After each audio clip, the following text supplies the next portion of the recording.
up, sports fans? It's your man D back, speaking mind sports talk. All right, man, back at it. That's right, back at it. That's right, guys. We're gonna do it up today. Everything we're talking, everything. Any questions? Whatever. You know, doesn't matter, man. Let's talk basketball. Let's talk life. Then UFC, good card coming up. HE and those guys, man. Look, a lot to talk about. Miss you guys. I've been gone for a while, so let's kick it. Today, let's kick it. Chain, my man. Chain with Ice first in the building. He been on every live this morning. That's right. I cranked up 3 lives already, guys. I've been gone for 2 days, so I got to get it popping. Content back out. Talking to you guys. I'm gonna be talking to you guys all day. And I'm doing the game tonight. So it's all day, all night on Speak Your Mind Sports Talk. We getting it in, baby. I'm back. Your man D is back. So, Chain with Ice, appreciate you coming through. Big Dan in the building. Miguel Burchell versus Oscar Valdez. Same day as Nordino Bali versus Nordino on there. Fire. That is fire, Big Dan. For sure. Let me go ahead and drop this link in the chat. Get that out real quick. You guys can come join the panel. I can say that a lot faster than I can type it. That's oh, man, Charles D in the building. What's up with the Charles D? Hold on, guys. Drop that link in the chat real quick. Boom, bam, boom. Boom. And Chris Sheep. My bad, Chris Sheep in the building. Israel Asaya, Paulo Costa. Bro, we got a lot to talk about because that is an interesting fight, guys. I think that the Matrix could potentially get upset in this game, in this fight. I mean, Paulo Costa could upset the Matrix. He could upset Israel Asanya. Trust and believe, guys. But yeah. But Chris, I just put that link in the chat. This is Q&A, open live talk. And I want to talk to you a little bit about that goddamn NBA situation. Now it's opportunity for everybody to talk there, buddy boy. All right? Smash the subscribe. Burn that Knicks hat, damn it. Nah, man. I know we suck, bro. I can't do it. This here is my favorite team, fam. This is why I tell everybody I have no horse in this race, in this final. My team ain't getting there. And with James Dolan at the helm, it don't seem like my team will do anything anytime soon, unless that dude retires himself from basketball business. But I'm a loyal fan. And the Yankees, the Knicks, the Redskins, the Giants, New York Giants, I've liked them forever. And I won't trade on those teams. So it is what it is, man. You know, can't burn my Knicks hat. Plus, this is one of my nicest hats. Look at that. That embroidery there, man. This is one of my nicest hats. I can't burn that. What's wrong with you, Charles D? Charles want too much for. Yeah, that pay-per-view price is absolutely ridiculous. I can't even lie about that. Man. That's a lot of money for that pay-per-view. But what you gonna do, guys? You know what I mean? Boxing is in a bad state right now, and we gotta be honest. The pay-per-view is sort of a way for them to try to, recoup losses, right? So gotta kind of expect that kind of shit to happen, man. With a lot of these fights. I mean, look, they're even charging people over in the UK. I believe they're charging them 15 pounds, which is like $19.22. And that fight's gonna be like at 5 in the morning. I was talking to Pete and Rams about that. So that's kind of wild. They're charging over there too. So they're trying to get paid all around the board, guys. You know what I mean? And again, it's because of the state of boxing. it's, not a lot of money right now floating around, so they got to try to recoup any way they can. You feel me? And out some notifications, guys. I don't know if YouTube is on the fritz or what, but I just want to make sure people know I'm back. Back in business, baby. Back in business. All right, so check that out. Chris. So guys, What's happening?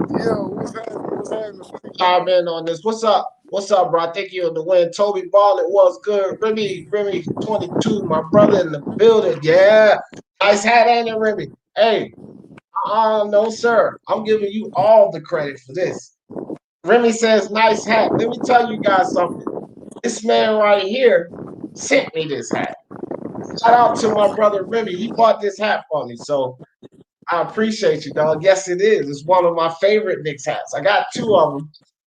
No, I got 4 of them. But this is one of my favorites. And it comes from my man right here, Remy 22. Sent me that in the mail. Shout out to you, Remy. Much appreciated to you. My favorite fucking team. Hey, bro. Now, what's up, Chris? What's up with you? Hey, what's good, bro? Hey, man, it's good talking to you, bro. No doubt. Hey, my phone about to die. My phone will die any minute. And I'm going for a walk right now. So if it die, I'm gonna hit you when I get back to the house. Okay. But listen, since you're on here, Chris, let me tell you something, man. It's different with officiating in the NBA and boxing. Okay. Another thing is what I was telling you about Phil Donahue is it was already a whole fucking documentary and everything. And it was proven, and he wasn't the only one trapped up in this because these guys were gambling, but they were swaying games. It's like I always say, if a team is that much better, the refs can play but so much. But when it's a close match, these teams are evenly matched, the referees can sway a game one way or the other. And that was clearly happening during the Donahue situation. So that's been proven that it can happen in the NBA and in the NFL. You know what I mean? So this wasn't like assumptions or anything I was making. We've already had documented cases of this. And if you are a true basketball fan and you watched that fucking Denver game last night, it was absolutely ridiculous.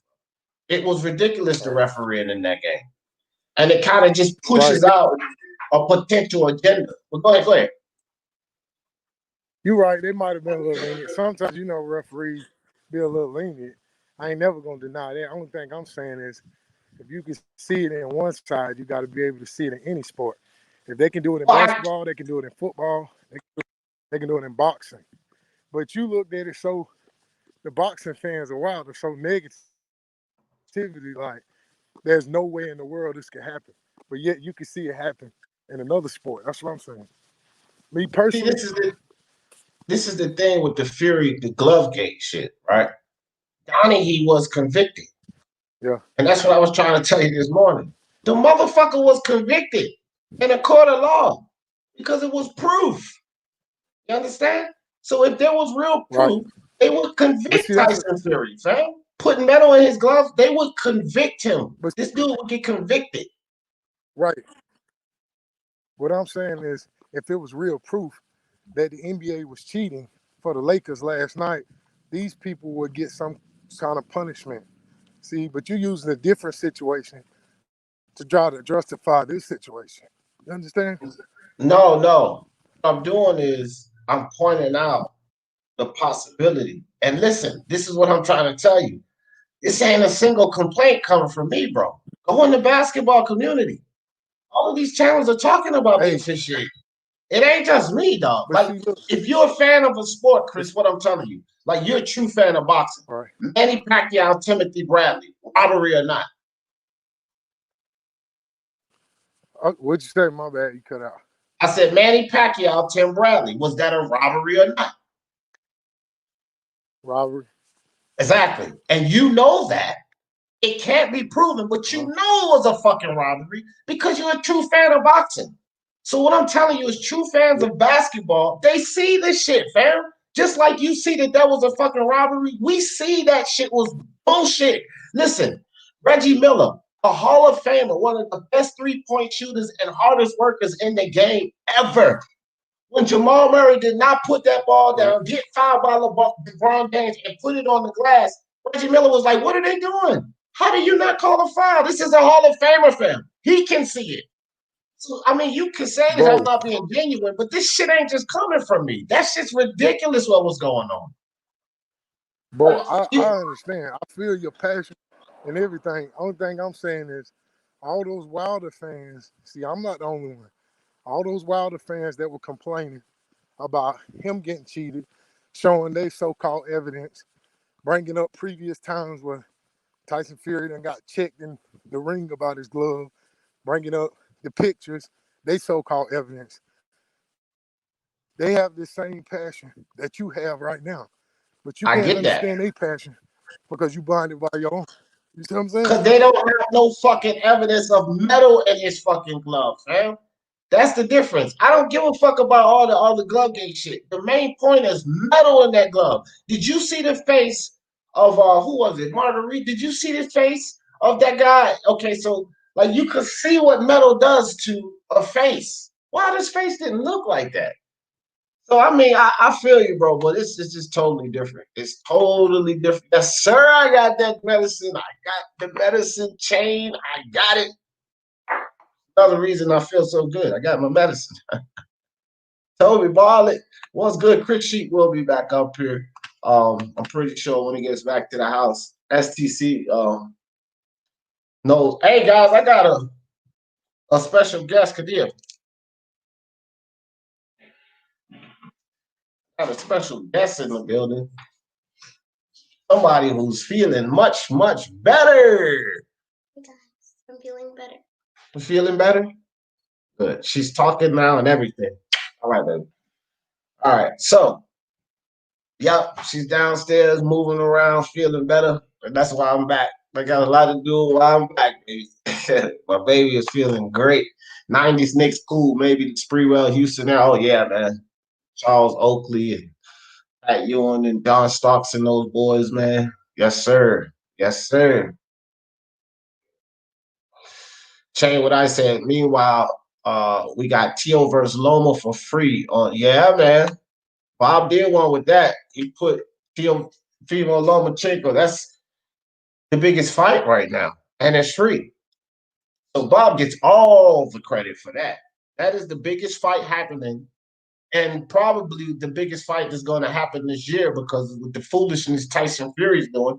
It's no telling if we get Tyson Fury and Deontay Wilder in December, which I wouldn't really call that the biggest fight because, I mean, it would be the biggest maybe because the heavyweights, but I think more boxing fans are interested in Teofimo Lopez versus Lomachenko than they are Tyson Fury, Deontay Wilder. And the biggest potential fight, because they're still talking about it, could be Floyd Mayweather and Logan Paul, whether people like it or not. That fight would sell astronomically. So it would be no question. But yeah, Bob's fight's free though. Right? Bob's fight's free. So shout out to Aram. And if they can make that Tyson Fury versus Wilder, that's 2 for him. I mean, PBC will get credit for that too. So PBC and fucking Top Rank basically would have shut this year down on a good note, both of them. This PBC card that's coming now is fire. And if they can work this Tyson Fury, Deontay Wilder situation out, you know, they'll be the ones that we have to give the praise to for closing out 2020. Damn, Eddie Hearn and Oscar fucking Canelo situation is terrible right now. I mean, the best we got from Golden Boy is Ryan Garcia and Luke Campbell. And Eddie Hearn's in shambles at this point. So we would have to give credit to the PBC and Top Rank for closing out 2020. The best. I mean, nothing else I could say about that. Football, soccer in the UK. You pick your team as a kid, stick with the team. You pick a thin 100. Damn right, Toby. That's what I'm talking about. And that's how that Redskins and Giants situation happened with me because as a kid, when I was playing pee-wee football, my whole family, I'm from the DMV, Redskins. So I was rooting for Redskins and, but then Lawrence Taylor was like a football god to me. So I ended up liking the New York Knicks and the Giants as a kid. And now as an adult, people are like, how the hell can you like two teams in the same division? It is what it is. You pick a team as a kid and you stick with them through thick or thin. So I like let me not call them Redskins. They snatched out that Washington football team. And freaking Giants, I just like them both. So Remy a Knicks fan too, damn it. Damn right, Charles D. Goddamn right. Brandon Nicholson, what's up, my brother?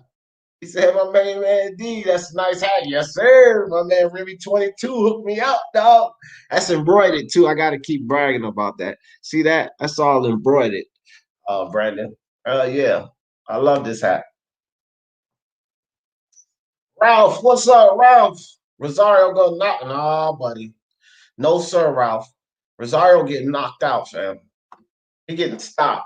Charlo not just gonna win that fight. He's gonna stop Jason Rosario. The only Charlo that's in question, which I think is a small question because I do believe the Reverend Tinkle could probably beat him on the cards by our cards, 7-5-8-4. I do believe the Reverend Tinkle has a chance to do that. I still pick Charlo, but I think he has a chance to do that. But will the referees give it to him? That's the question. If he gets a 7-5-8-4 slider scale, would the referees give it to him? I think they'll rob him. And I don't think that the Reverend Tinkle, I don't know where all of these people coming, the Reverend Tinkle stopping Jamal.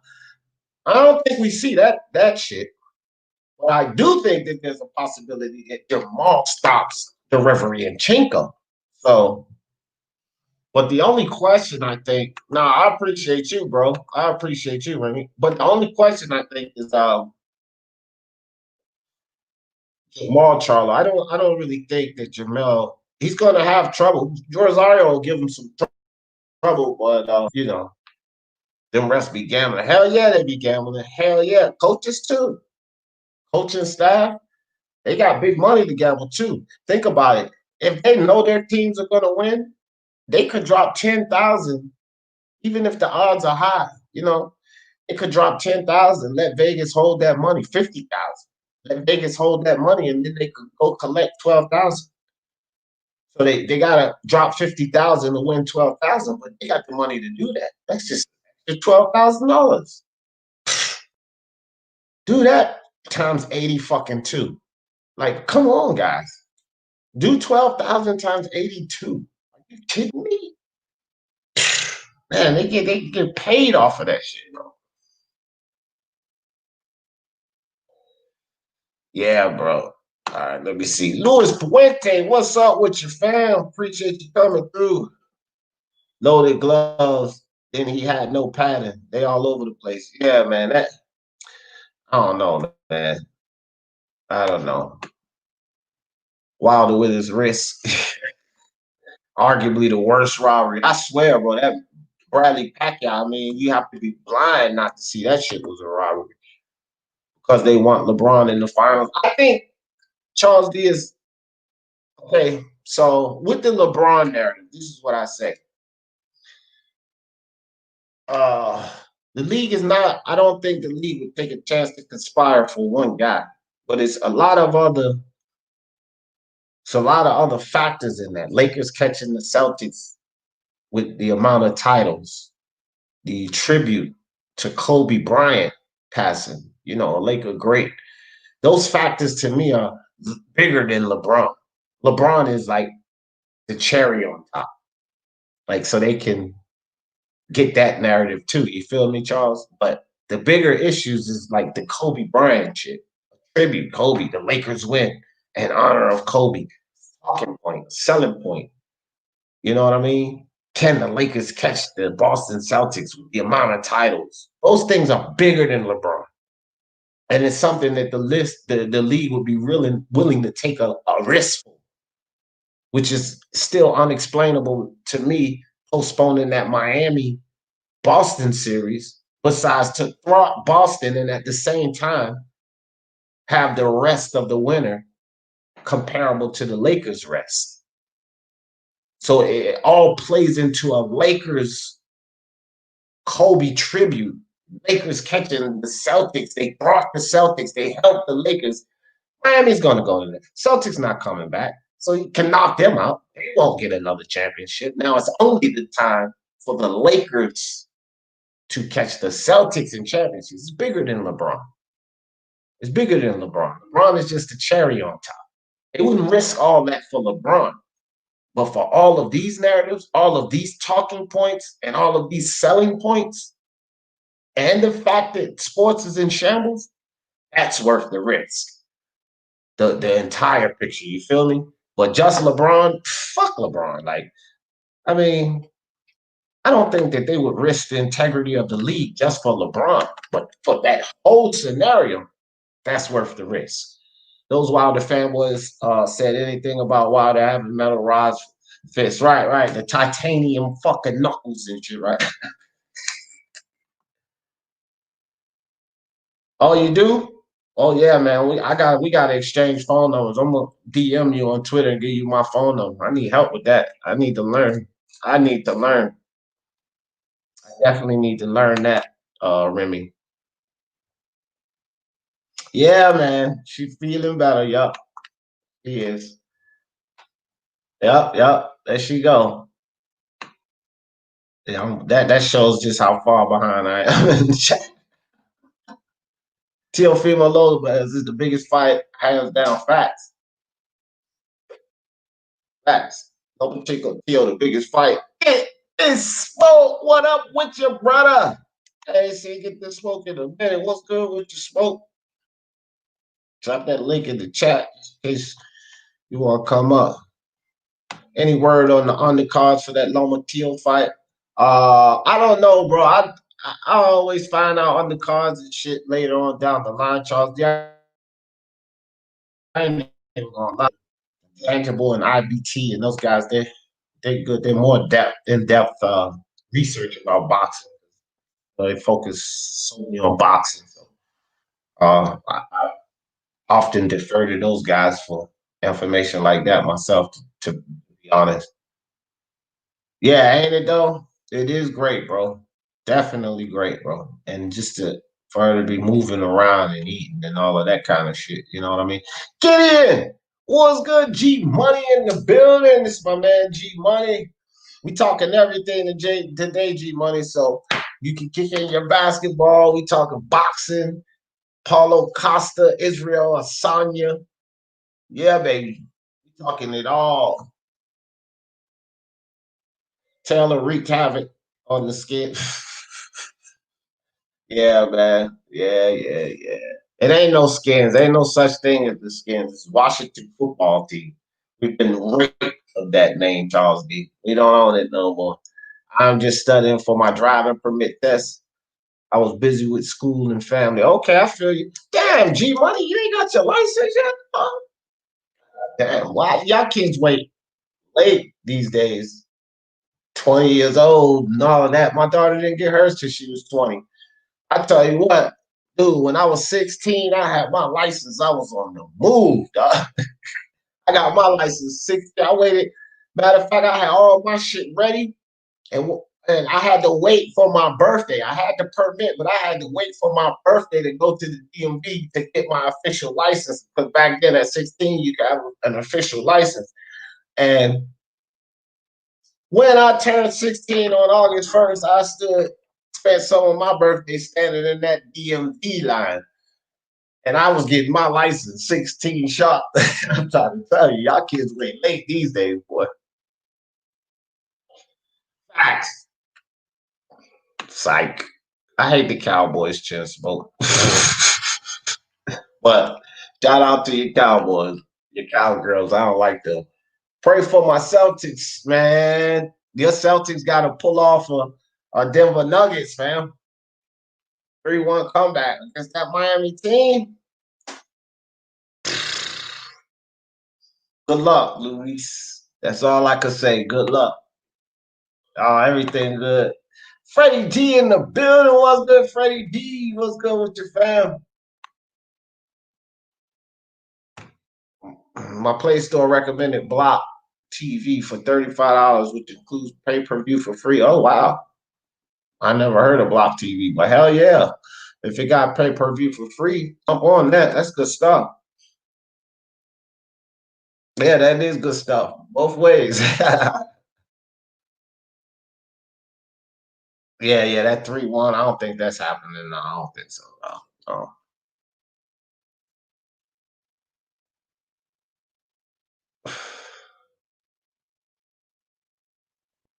Damn, G Money, what kind of job you trying to get, fam?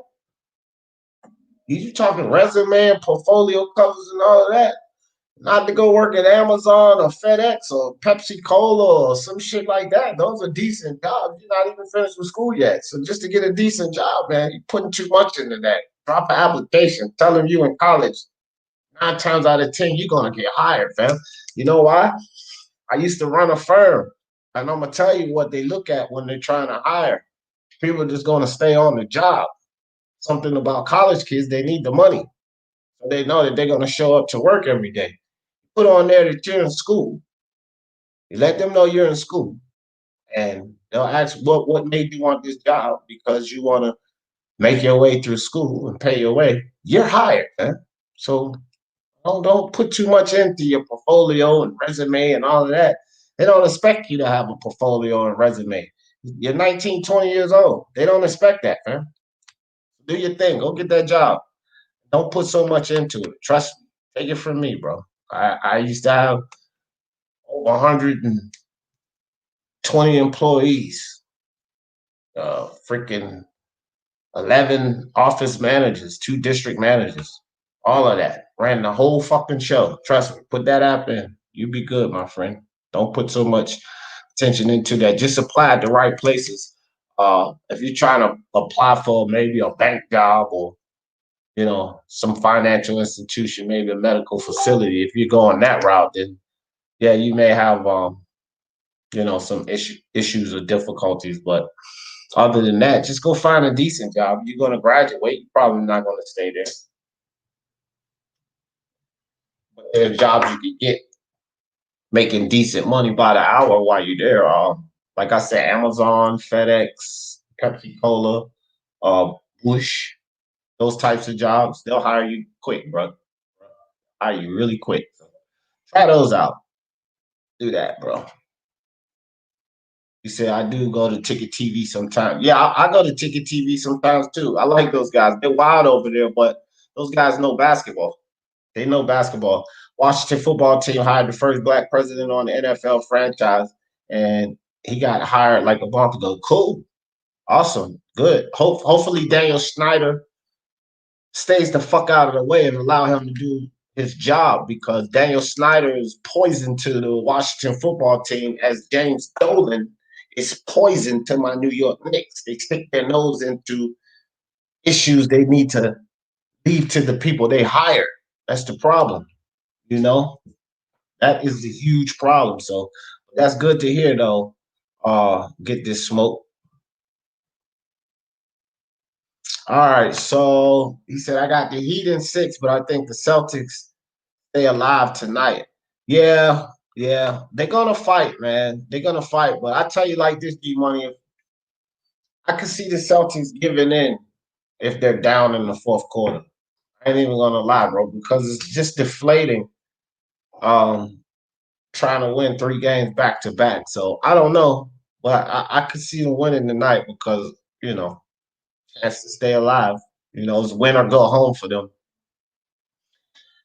Said all the facts in football in Europe. Unfortunately, in the USA soccer, to respect our current sport, American football.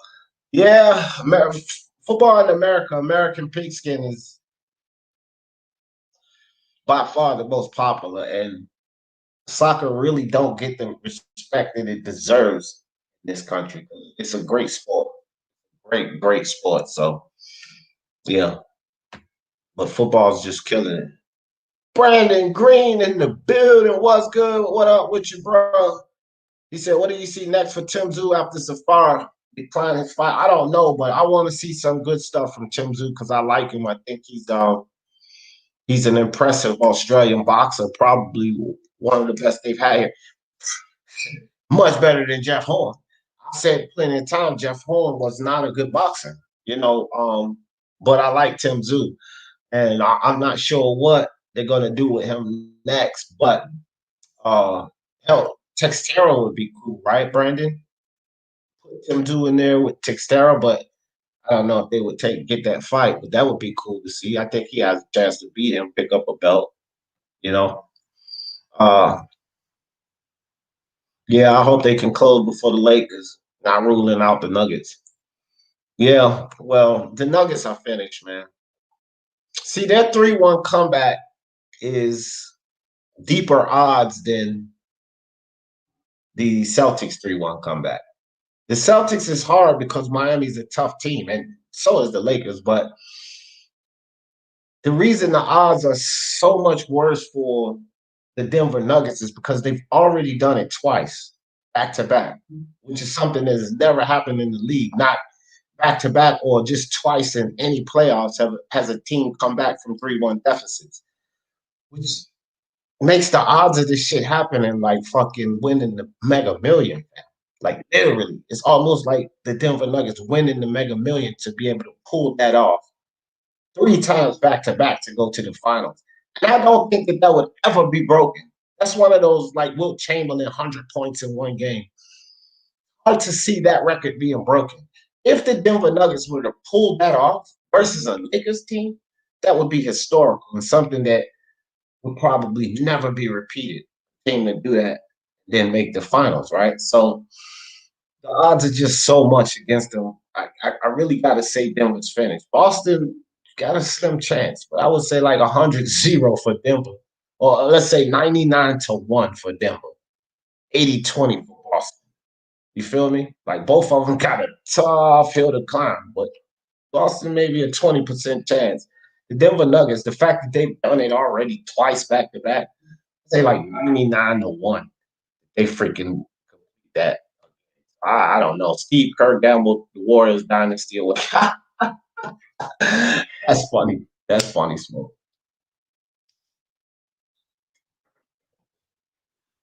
Yeah, I don't know about tomorrow, Gideon. Gideon, you saw the fucking game. I didn't do the game, but I know you watched the game. The referees took control of that game, Gideon. And if they do too much of that and it becomes too obvious, then it starts to raise eyebrows. So they're going to have to call it more fair. And I really, truly believe had they not drove up those fouls on Jokic, the 2 missed and ones on Jamal Murray, these were actually momentum shifting calls that they didn't make, right? They cannot be that obvious in this next game. Denver was clearly the better team, but the Lakers pulled it off. But they had from the officials. So I don't know, Gideon. I'm not too sure that the Lakers close that out tomorrow. Yeah, that's what I'm saying. And Kobe, Jordan, LeBron arguments gets on. Yeah, exactly. That definitely goes on with this 4th championship title. Laker Nation stand up. Ooh. They don't want to see Denver Heat finals. They can't have it their way. Nah, man, it just don't sell. There's no money in the Denver Heat finals. The NBA need to make money right now. Soccer Training Club, how they downplay MLS. I have good stories on Major League Soccer and my family. Well, it's just not. It's just they don't really downplay it. It's just not as popular here, fam. You know what I mean? But I like soccer. I like soccer. I like sport. I'm a sports. Okay. What's up, Kevin?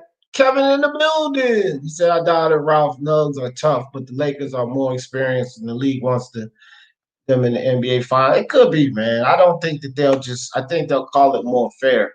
And if they call it more fair, G-Money, then the Nuggets are going to win. Because listen, don't think the Nuggets don't think they can come back. Malone is in that locker room saying, boys, don't get down. We just did this twice. We're not out of it. Like he has all the inspirational speeches that he can give. So I'm telling you right now, the Denver Nuggets are not down on themselves. So they're gonna come out guns a blazing, G-Money. Telling you. Exactly, Ralph. They do. They need to come out strong, separate early, build up like a 15, 17-point lead, keep the heat on the Lakers, keep them working, get them building up the fouls. That's what they have to do to win. I agree with that totally. That is exactly what they have to do to win. Dragon Leg in the building. What's up, brother? Edgar Burlanga is going to be on the undercard of the cool. Cool. I like to see Burlanga fight. Laker ring is valued lower than the Rockets' short season. No Jordan. Yeah, right. Exactly, Smoke. No way. No way. He said, I'm driving and going to 13 bars at the. You got started that early? The Washington little hats. I ain't even putting that up, man. You gonna be disrespecting my team. Driving without a license is 4-count misdemeanor, depending on what state. They don't care about that. I've been caught driving without a license in plenty of states. Some states it's just a fine. You didn't even fucking show up to court for that shit. They don't really care about that shit, bro. Unless they think you're some kind of drug dealer, then they pull you over, search your car, sit you on the ground and all that dumb shit. But other than that, man, driving without a license, they don't care. There's not a lot of money in it. This is America. They need charges. There's a lot of money in, or they can give somebody a jail or penitentiary number so they can collect funding. You think the Charlo fight gonna be on there? Oh, I don't know what that's about. All right, let me slide down.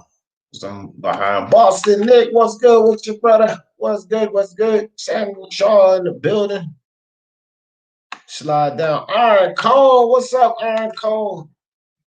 That guy in the building. What's up, that guy? Big up D Jeff in chat. Smash that like. Yes, sir. That guy, I really appreciate you, my friend. Appreciate you. Chat, super chat. Quantum, what's up? God bless the panel. Salute D in the chat. Salute to you, Quantum. Appreciate you. Let me drop the link in the chat in case somebody want to jump up. Boom. Think of the link. You guys coming fast with the comments, so it might have disappeared. We'll get down. Coco Tyler, motherfucking MXBC in the building. What's good, Coco? What's up with you, fam? Brandon said it'd take something catastrophic to happen like Anthony Davis for Denver. Yeah, and that was a scary sight because I'll be honest with you, dog. I was watching the game and Anthony Davis went down. I was like, oh no, because look, I don't want to see a team like when Bam Adebayo, you guys was watching the game with me. And even though I picked the Celtics to win, when Bam Adebayo's shoulders got hurt, like that kind of thing, I'm like, oh man, like I don't want to see a team go down like that, or vice versa, a team win because of a major player getting injured like that. I know fans of certain teams probably go for that type of shit, or this moron he knows his sport to basically preying on Anthony Davis to go down so he could get a stupid prediction writers. That's just stupid, bro. I don't want to see any of these players get hurt just for another team to win a game or a prediction to be right. You know what I mean? Like, that's just dumb. Like, damn all that. Tommy Temple, what's up, Tommy? Tommy, I'm gonna hang out. Am I part of your group? I ain't been on there for so long, Tommy. I'm not even sure, fam. All right, I'm back to the bottom now. Quantum said, enjoying the show for work. Appreciate you, Quantum. Big up to that, bro. Appreciate you. Martin Ramos in the building. What's up, Martin? Appreciate you coming through, fam. So yeah, but we got some good matches this weekend, boys. Some good boxing matches this weekend. David Duenas, solid guy. Oh, okay, that's somebody sent me a message. Yeah. So we got, of course, we got the Charlos fighting. Y'all know we got Jamal Charlo fighting, but Tony Yoka is fighting Duhaupas, right? And there's a lot of mixed views on this fight. People expecting Tony Yoka to knock Duhaupas out. I'm not too sure that Tony Yoka's gonna knock Duhaupas out, fam. I'll tell you that right now. No, I didn't, Nick. I'm gonna get to that in a minute. Nick, why don't you come up here and get with us about that, bro? I'll put the link in the chat again, the UFC stuff. But let me say this, guys: the Tony Yoka Duhaupas. I'm not convinced. I'm looking at the prediction, right? I see a lot of people picking Tony Yoka for a stoppage, an early stoppage, right? And I'm like, I know Duhaupas is older, but that's a seriously tough guy. And Tony Yoka has power, but he's not shown me this concussive knockout power. And plus, he's a lot of a boxer, you know. And then he still stands in that high guard when guys come forward to him. He stands in that. Oh, let me change his background. He stands in that high guard, right? Well, it doesn't matter. We talking everything today. When guys come to him, and then he moves out, right? And he's not this guy with this concussive power. And Duhaupas took hella punches from Deontay Wilder. Tony Yoka's not hit nowhere close to as hard as Deontay Wilder is. Nowhere close. And Duhaupas, what did Duhaupas stop him in the 11th? I mean, Wilder stopped him in the 11th, right? It took a while, but you remember that boring ass Big Baby Miller fight though? What about it? With who? You know, Big Baby Miller can't fucking hit, and he stopped him too. Who, Duhaupas? Yeah. Yeah, but didn't he stop him? I remember the fight. I'm pretty sure he stopped him, right? Did he go the distance? I think they stopped him. I can't remember, but the thing with Baby Miller is he throws way more punches than Wilder, bro. He works the body. He's fucking boom, boom, boom, boom, boom. You know what I mean? And Wilder is just Tony Yoka's not that active. Tony Yoka's not that active. I expect a unanimous decision because you know Duhaupas is a tough dude. Duhaupas is a tough dude, but Tony Yoka doesn't throw a lot of punches and he doesn't crack like that. So yeah, he doesn't have like that type of crack. I think people are overestimating him, but no, he's 7-6, and the 6 guys he's out. Who are we talking about here?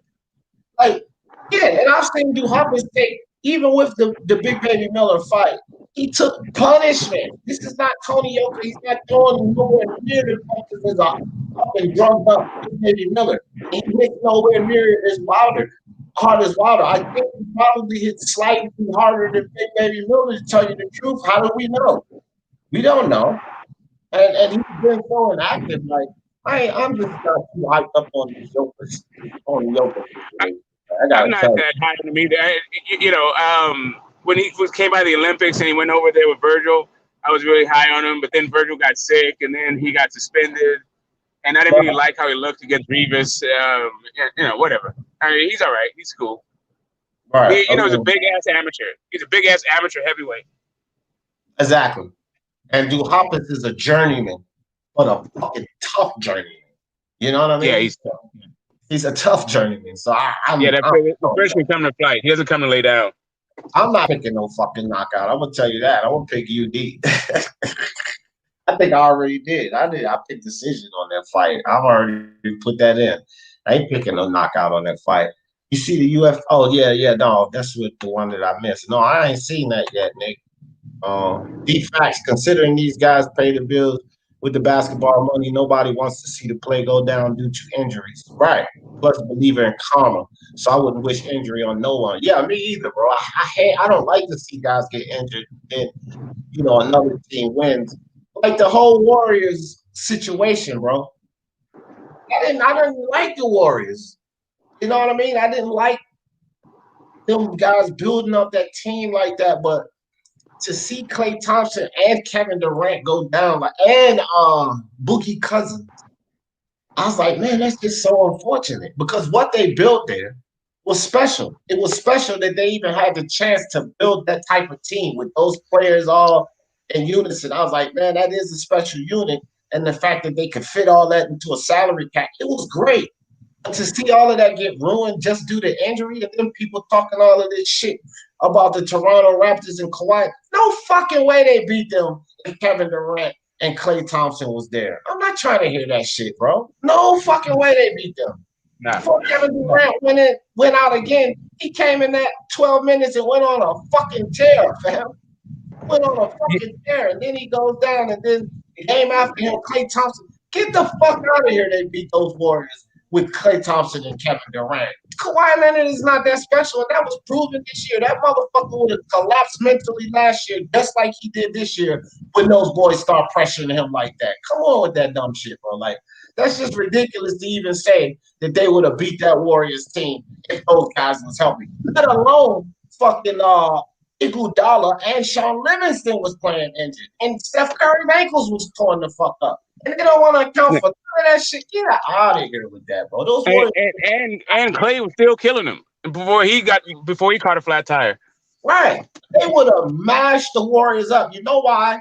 Because with Kevin Durant, Boogie Cousins, freaking Klay Thompson, Steph Curry would not have to work nowhere near as hard as he had to work. He wouldn't have had to work nowhere near as hard as he had to work. He would have had a full tire. You feel me, Smoke?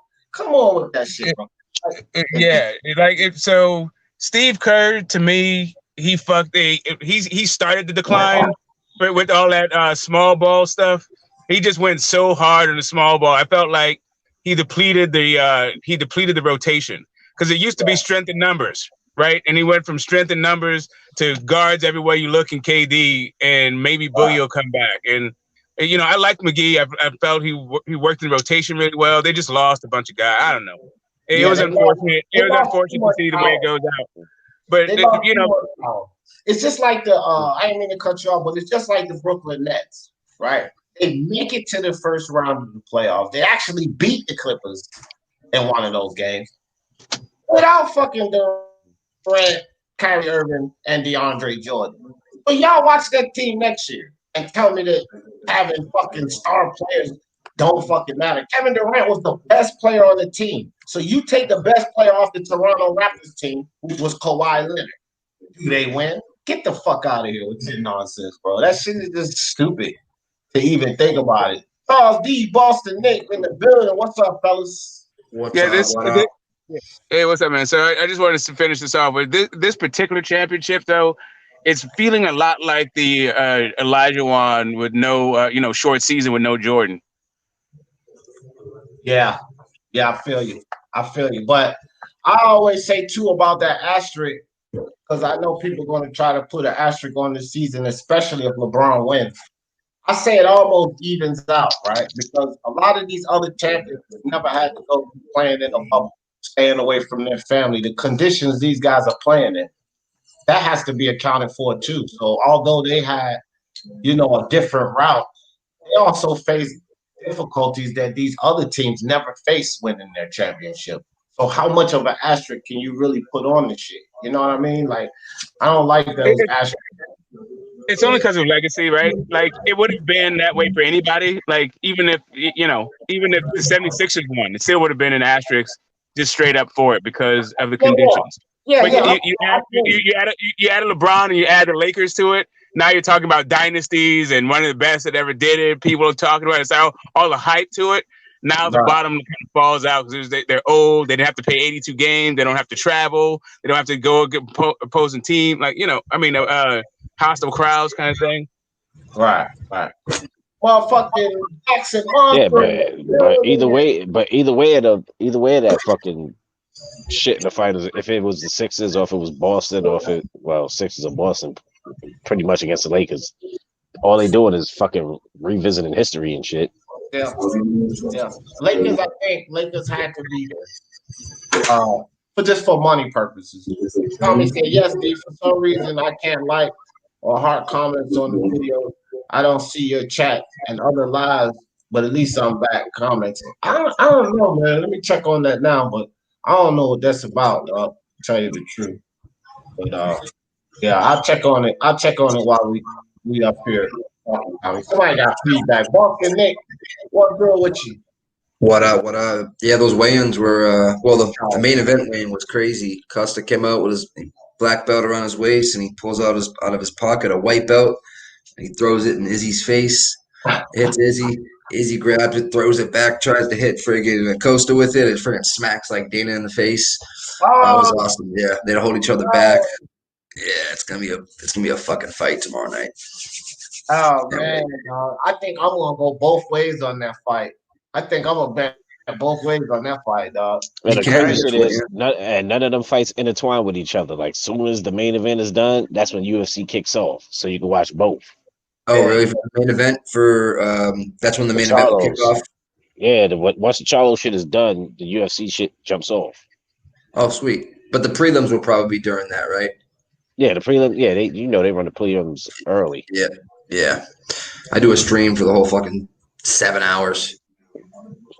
So I don't gotta sit there and jump from laptop to TV and just catch both. Yeah, I can't wait. So you think parlaying both Charlos together is a good idea or no? Nope, one of them's losing. Okay. Nah, bro. I think it's a good idea. Charles, how do you see Derevianchenko beating Charlo?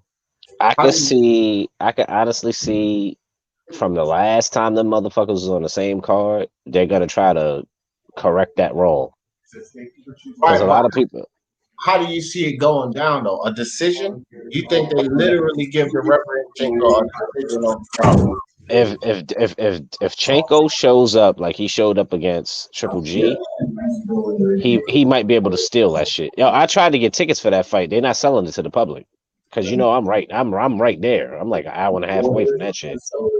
Right. And I'm outside, nigga. I'm smoking a blunt. Oh. That's not me. That's somebody else. Is it me? Is that you, Nick? Mute me real quick.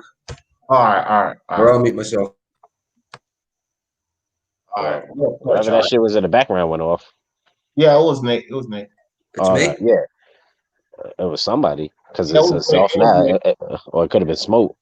No, it was Nick. It was Nick. I was already on mute. But still in the background, what do you hear? No, it's gone now. I think it was the television or something, Nick. I don't know. Just a lot of feedback. That's all. Shit, I'm at work.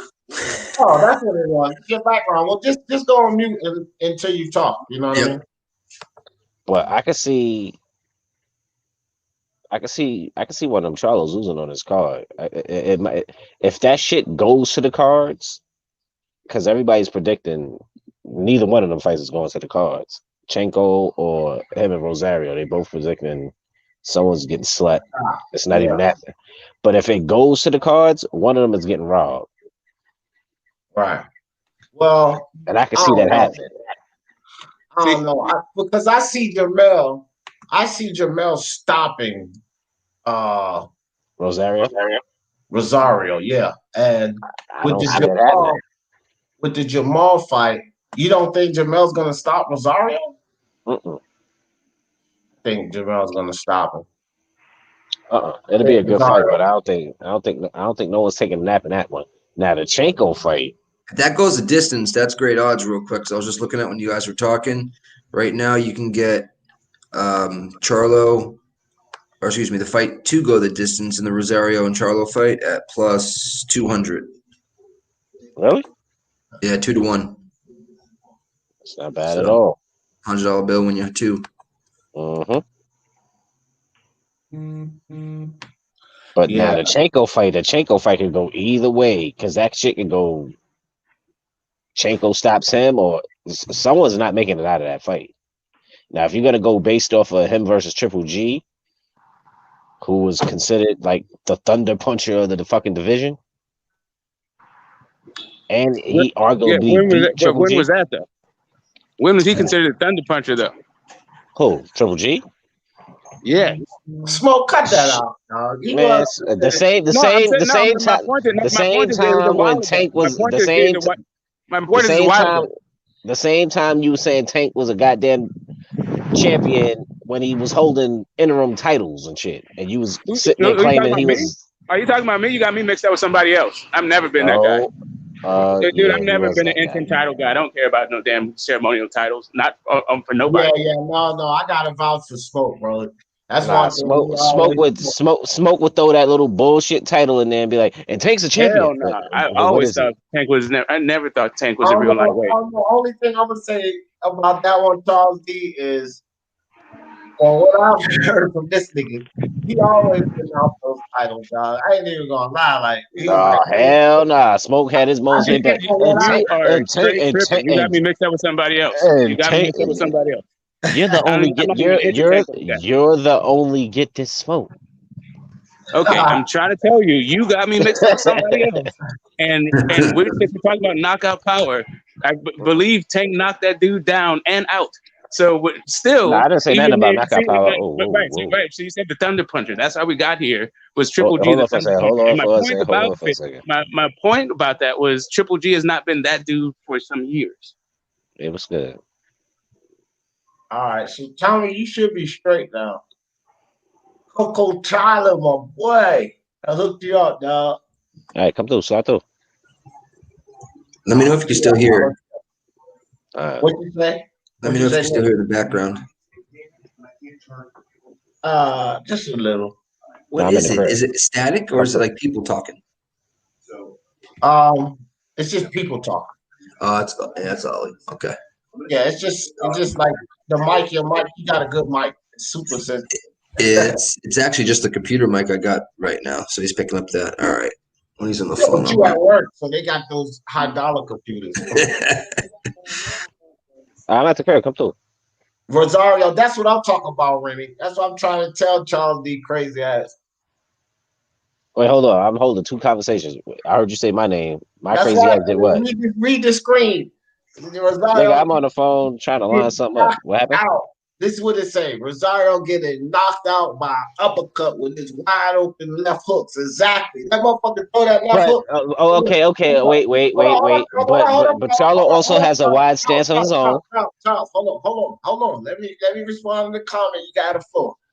Not only is he wild with that left hook, just go watch it. The motherfucker right hand is nowhere near his face when he throws that left hook. Never. That shit is dropped almost to under his damn shoulder when he throws because he loads up so much. He is wide open, bro. And Charlo, man, but go ahead, Charles. Go ahead. They both have wide stances because Charlo loads up also. Like look at how he fought J-Rock.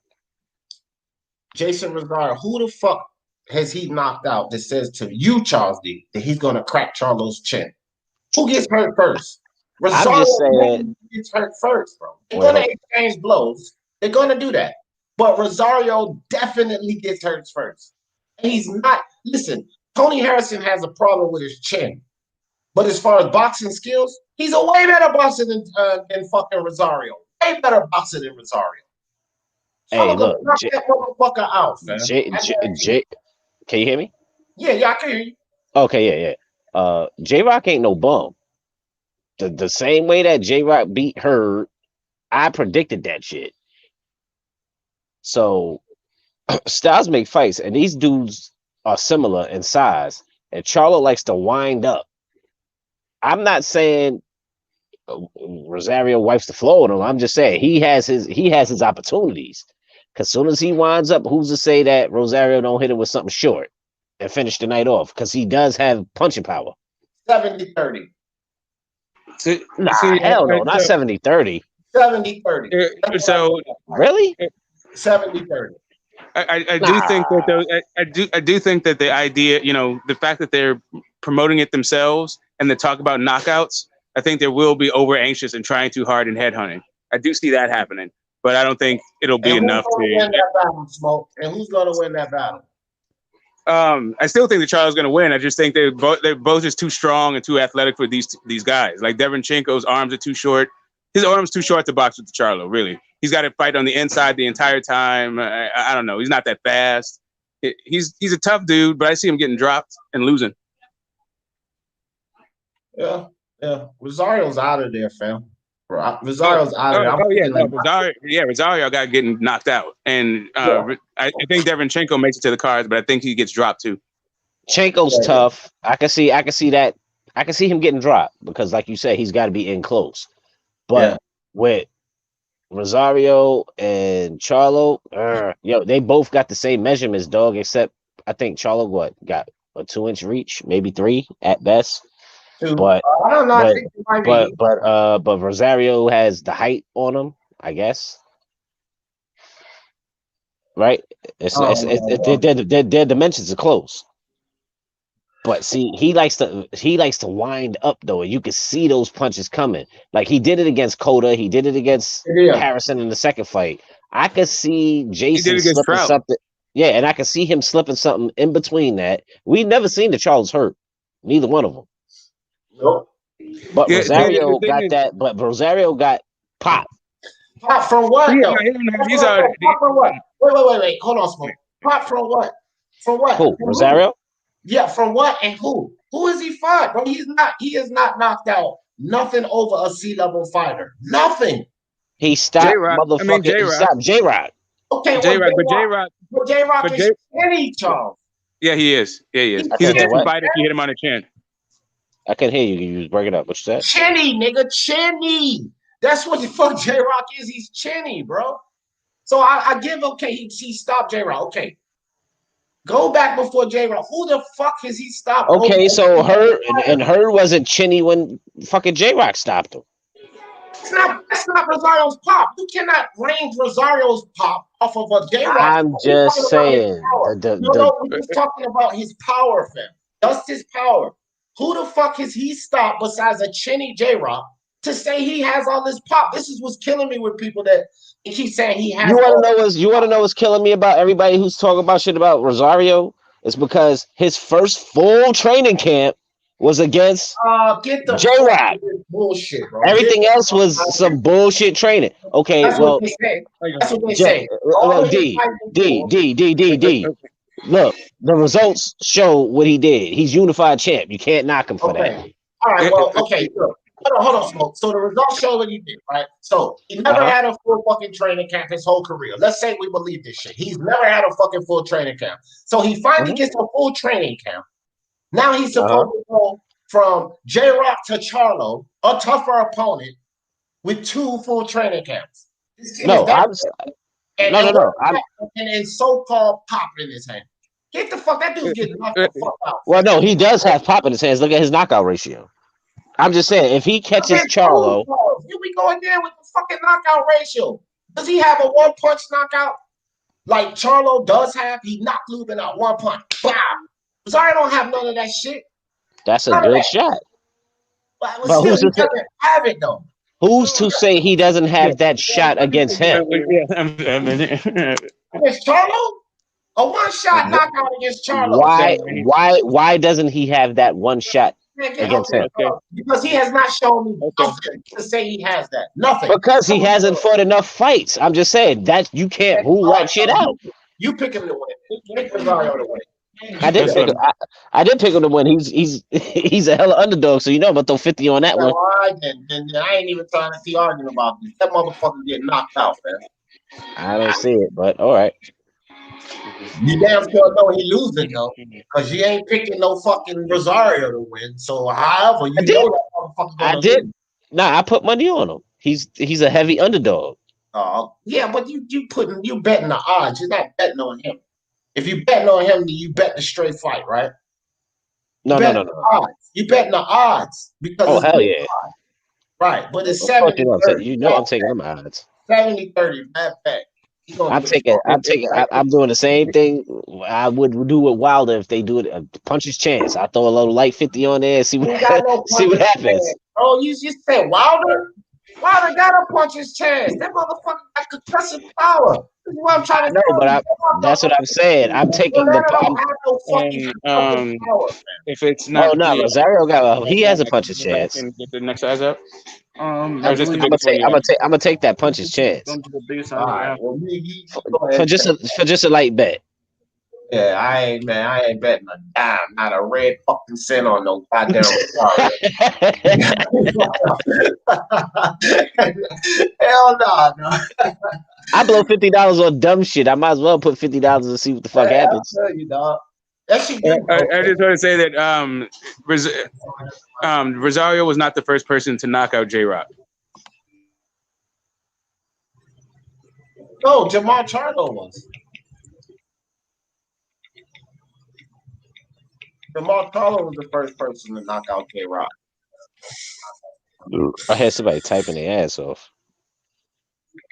You see Jamel had been on the phone. That was my man going to work, dog. Martin says Tony Harrison got knocked out for clowning around. Yep. Yeah, That's the same shit that happened to fucking. That's the same thing that happened to Fury in the first fight, getting cute. Yeah, Tony Harrison is a better boxer in my opinion, pure boxer than J-Rock or fucking Rosario. Tony Harrison's a good boxer, fam. He's just chinny. Chinny like J-Rock is not a bad boxer. He's chinny though. He's chinny, but Harrison's solid. You got that right. He better than Rosario on those looping ass shots, not guarding his fucking chin and all of that crazy shit. Man, he get knocked out, fam. He gets slapped. we could put a little $50 joint tomorrow, and if I lose, I pay you on your live. Dog, I bet $1 parlays. $1 parlays, and I only do that for the fun of it. I don't make no. If you want to gamble with me, let's sit down on the poker table, motherfucker. I'm not all right, D. If he loses by knockout, I'll pay you $1 since that's the bet. All right, we'll bet $1. Good. Yeah, I'll throw you $1. Well, we gotta bet $2 because I think the lowest super tag is $1.99, so we'll bet $2. All right, I'll bet $5, so at least you get a profit. Fuck it. I'll throw $5 down. What you think about Cenk? What you think about Cenk on him? Cenk or Charlie? You think that's gonna go to the cards? You think that's gonna end in stoppage? I'm picking. I don't even know yet, dog. I haven't even put that fight in. I'm really undecided if I'm gonna pick Charlo 10 through 12, one of those rounds, or if I'm gonna go to the cards with it. Because the Reverend Tinkle's a good boxer. Well, it ain't just gonna be easy for Charlo to knock him out. Charlo's output is not, for me, up to par to be confident in a knockout on the Reverend Tinkle. It's enough of an output to beat him, in my opinion, to beat him on the cards or to stop him. But I don't feel confident about the stop. I do feel confident that he'll win that fight. I just do the idea about the robbery, if that should happen. I don't think that the Reverend Chenko beats him on the cards. I think Charlo gets 8-4, 7-5 his way anyway, so it wouldn't really come down to that. But I'm just not sure if it'll be enough to stop the Reverend Chenko. But I'm picking Jamal Charlo to win that fight. So I will say that. Okay. Yuppies. He said, I just want to see Charlo cry. Oh, shit. Sound like a little hating to me, Jose. Brown Guard 1 in the building. My man, I buy houses. What's good? What y'all got? Okay, so Virtuoso just stepped in the building. Virtuoso, who you got in Jamel Charlo versus the Reverend Chenko, Boston Nick next, and then get this smoke. Who you got, Virtuoso? Well, I got Jamal Charlo decisioning Sergey Derevianchenko, and I got his little bro. You got that fight going to the distance? Yeah. That's the one I think that's not going to go to distance. Okay. And I think his little bro is gonna knock out Rosario. Wow. Yeah. Yeah. The same thing. I think. It's unanimous. Everybody thinks the same thing. If Jacobs and Triple G, let us go around. Let Nick get his in, especially that work. I will be copying whatever you four come up with. That's what I will be doing. I'm gonna send you the picks tonight. Just don't listen to Charles D. Because Jason Rosario.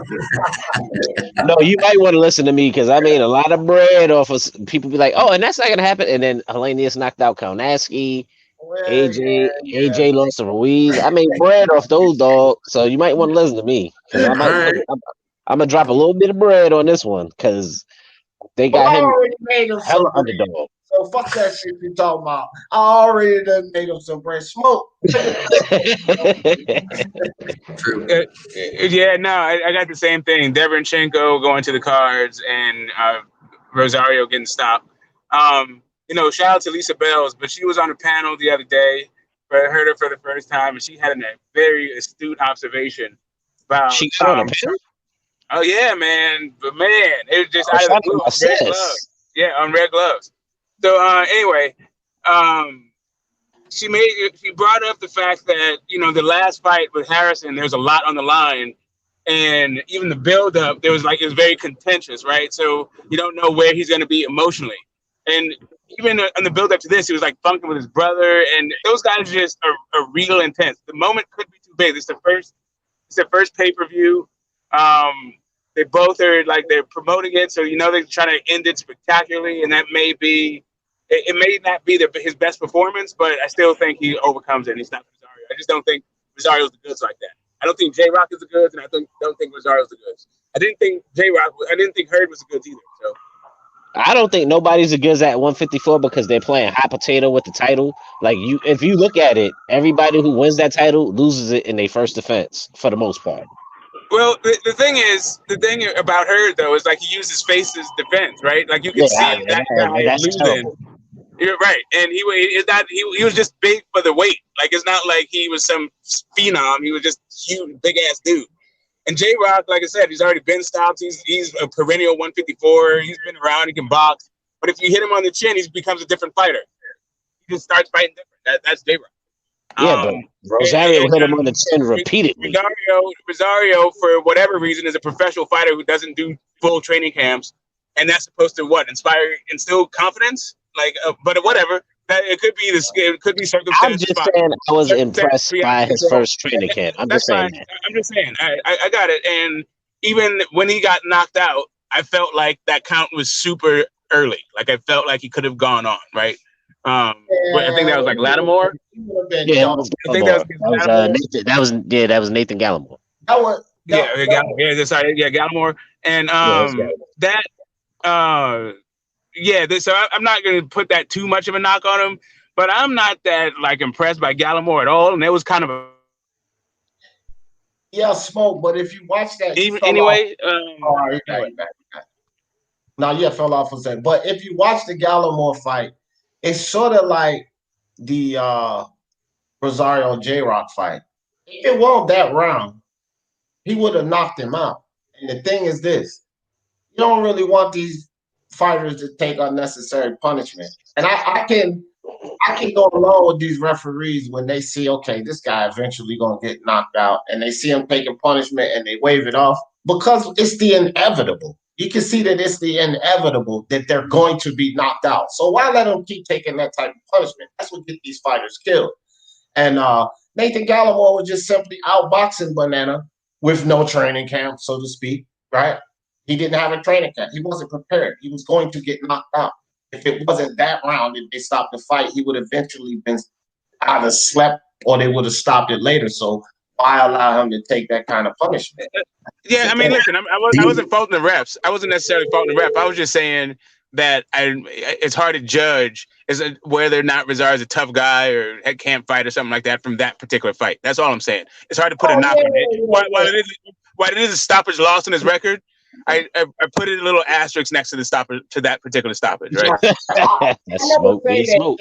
I mean, not J-Rock. I never say that Rosario. I don't never accuse him of being chinny. That's not something. I just say, yeah, he was stopped by Gallimore. But I call J-Rock chinny. I call Tony Harrison chinny. So I didn't really give J-Rock that claim. I think he's a really tough fighter. Julian Williams was catching him with some clean shots. He actually buzzed him in that fight, but J-Rock just came back and did his thing. So I don't really question the kid's chin, but that's getting hit by J-Rock, not getting hit by Charlo. I think Charlo is harder than J-Rock. Yeah, I think the moment might have gotten to J-Rock, and I think the moment could get to Mel. J-Rock got no heart. No, that's something different. Yeah. With Jamel and J-Rock. Yeah. That motherfucker got no heart. He in the beginning of that fight, he was in the lead of that fight. He was taking it to fucking Jason Rosario. And as soon as he caught one go, wallop, he laid off the gas tremendously. Y'all are gonna keep coming, fam. Y'all are gonna take that hit and keep fucking the pressure coming. He got one more heart than J-Rock. And heart means a lot in this fight game, fam. A lot. Yeah. Like I said, I have Charlo stopping him. But I'm just saying the performance that he's going to register, it's kind of a funny thing for me because I saw how it was like when he fought Trout, and I see what he was very. I felt like he was as composed as I've seen him in there against Harrison the last fight. But this one, I don't know. Is he going to be out of his mind just because of the moment, or is he going to be like all about his business and focus? If he's all about his business and focus, this not going to be close. He's going to beat that boy's ass. But you know, I mean, he could be trying to flash out and register, like looking for the knockout instead of letting the knockout come, that kind of thing. You know what else, dude? I'm gonna tell you this because, like I said, J-Rock he did buzz Rosario a couple of times, and when he went in for the kill, Rosario popped his ass, right? And then J-Rock kind of laid back. Man, Charlo is if he buzzed that nigga, right? If he buzzed Banana, and then when he goes in for the kill, if Banana slip a shot in there, Charlo gonna keep the pressure on. He's a much better closer than J-Rock. Man, that dude is going out of there. Trust when I tell you, that dude is going out of there. Let Charlo catch the right punch. He gonna fall right the fuck back. He can fall back. Charlo's been dropped. He gets off the canvas to win fights. Yeah, Rosario, that punch ain't coming. I ain't seen enough of punch power from Rosario to think that punch is coming from him. No, I done seen Charlo take some flush, clean punches right on the damn beard, and you know, even like I said, like Smoke said, when he did get knocked down, that dude comes up, he's ready for the tape, dog. He's ready to go in. So I don't know, man. I'm just saying, don't be surprised if it happens. Yeah, whatever, man. I will be surprised. Don't be surprised, nigga. I'm telling you. I will be extremely. I'm just trying to figure out which judge is going to let somebody die tomorrow night in the UFC. Because it's been crazy lately. They haven't been stopping fights when they should be stopping fights. You know, because I've been checking you guys out. Like, those guys been taking some punishment, man. It's crazy. It's crazy. I'm talking about 2 fights at least. A card should be stopped. Where I'm screaming at this screen, stop the fight, and you know what I mean. But Paulo Costa and Israel, that shit will be stopped. Yeah. If it doesn't, I mean, that fight, that shit will be stopped. And Paulo Costa hits hard, bro. Yeah, man. I'm going both ways on that fight. I think Costa drops him twice, and the second one is going to be the one that's, and then as he gets back up, and then he drops him again, either simultaneously or in the same round. That's all she wrote. Yeah, I'm going both ways on that fight. I'm a better ticket with Costa. Is he by decision and then Costa inside or something like that? I'm going exactly. I'm gonna go Izzy by the decision, and then I'm gonna go Costa inside the distance on another parlay. I'm gonna put them on 2 different parlays, bro. You know what I'm saying? Gotcha. That shit, I think that fight's 50-50. I hear a lot of people talking about Israel and Sonya and this, and I like him. The kid's explosive, he's good, but bro, Costa's dangerous, fam. I think that's a 50-50 fight. I'm not on this Israel and Sonya side of this fight. I think people are underestimating and sleeping on Paulo Costa. That kid's dangerous. His last 3 fighters he's fought is Yoel Romero, old man, okay, Whitaker, a shell of himself for what he used to be, and then what's his name, little man Gastelum that should be a welterweight. You know what I mean? Just doesn't want to cut weight, little chubby bastard. So this is his first real test against. You know what I mean? This is his first real test against an up-and-coming stud. You know what I mean? Anderson Silva. These are guys that Izzy has fought. You know what I mean? So I like Costa at $1 at plus 165. I locked him up at. So, but yeah, it just comes down to cardio. And I think for 3 rounds, you'll see perfect cardio. And then you'll start to see him fade a little bit. But at that point, I think he has put too much, if it goes that far, putting too much damage on Izzy to the point where Izzy won't be able to take out Costa in the late rounds. Costa wins by decision. I'll be flabbergasted. Yeah. Yeah, man, that would piss me off too, because that would mess up both of my tickets, man. I would be pissed off at that. Yep, that'd be the parlay buster right there. Costa wins by decision. Buddy Ace is in the building. MXBC, what's up, buddy? He says Dechenko is getting dropped, but Rosario's, man, you and Charles D. Boy, y'all, I don't know. D, are you which Charlo fight you think doesn't go the distance? Which one was it? Was it the Rosario one? Rosario, the younger Charlo, Jamel Charlo, and Rosario. That one is for sure, or however you want to bet it. Group betting, Nick. Remember, I said if you want to take the chance, group betting 7 through 9, group round 7 through 9. for Jamel Charlo. It should be.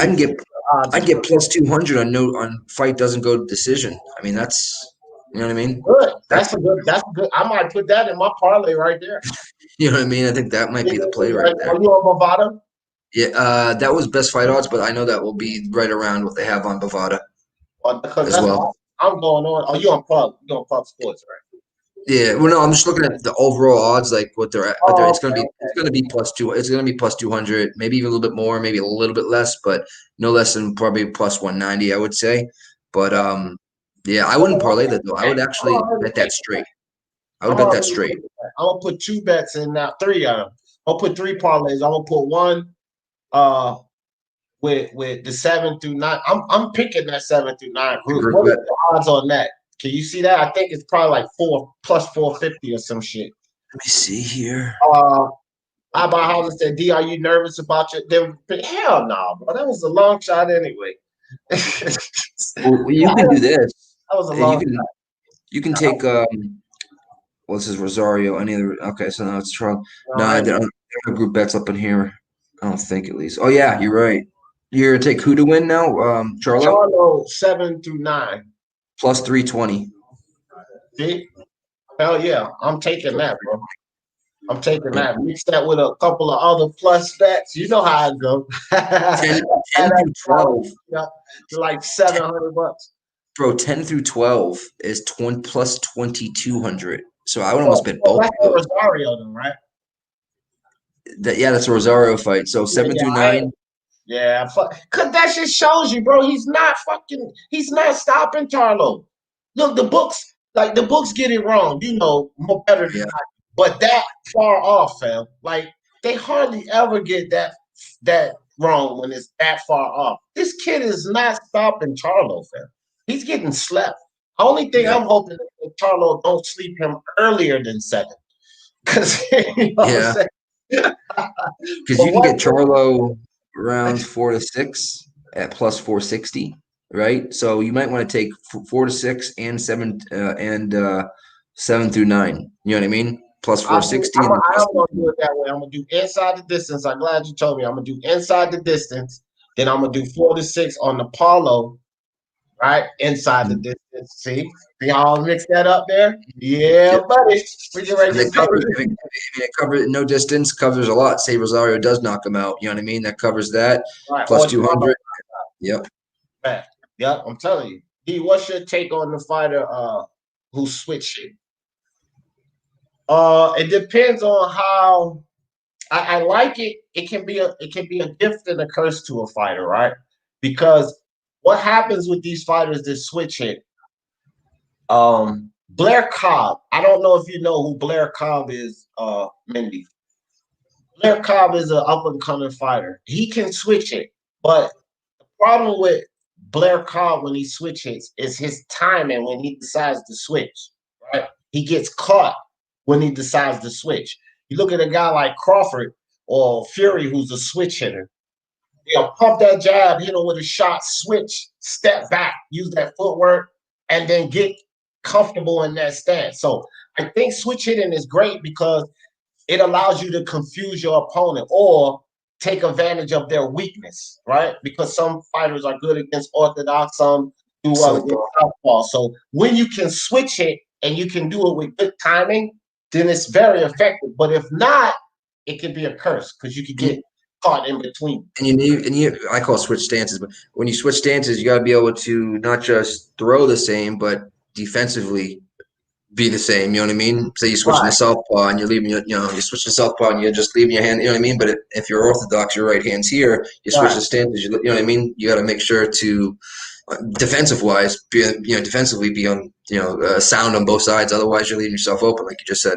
Right, and Nick, quick up to you, it's exactly that way. In mixed martial arts, they do say switch stance. They say switch in boxing.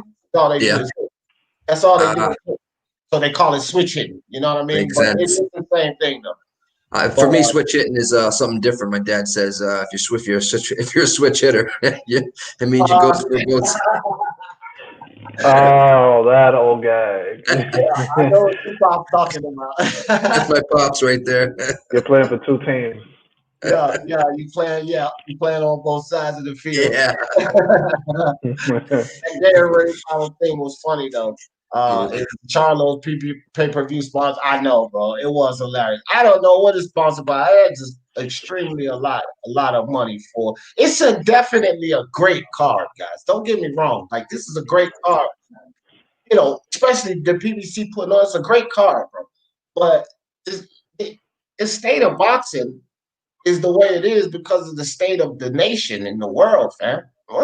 People don't have the money to be jacking off $75 for this card, bro. I think the $49.99. Remember those cards? They should have made it that the $49.99 with the $75.99 shit, bro. That's kind of steep, bro.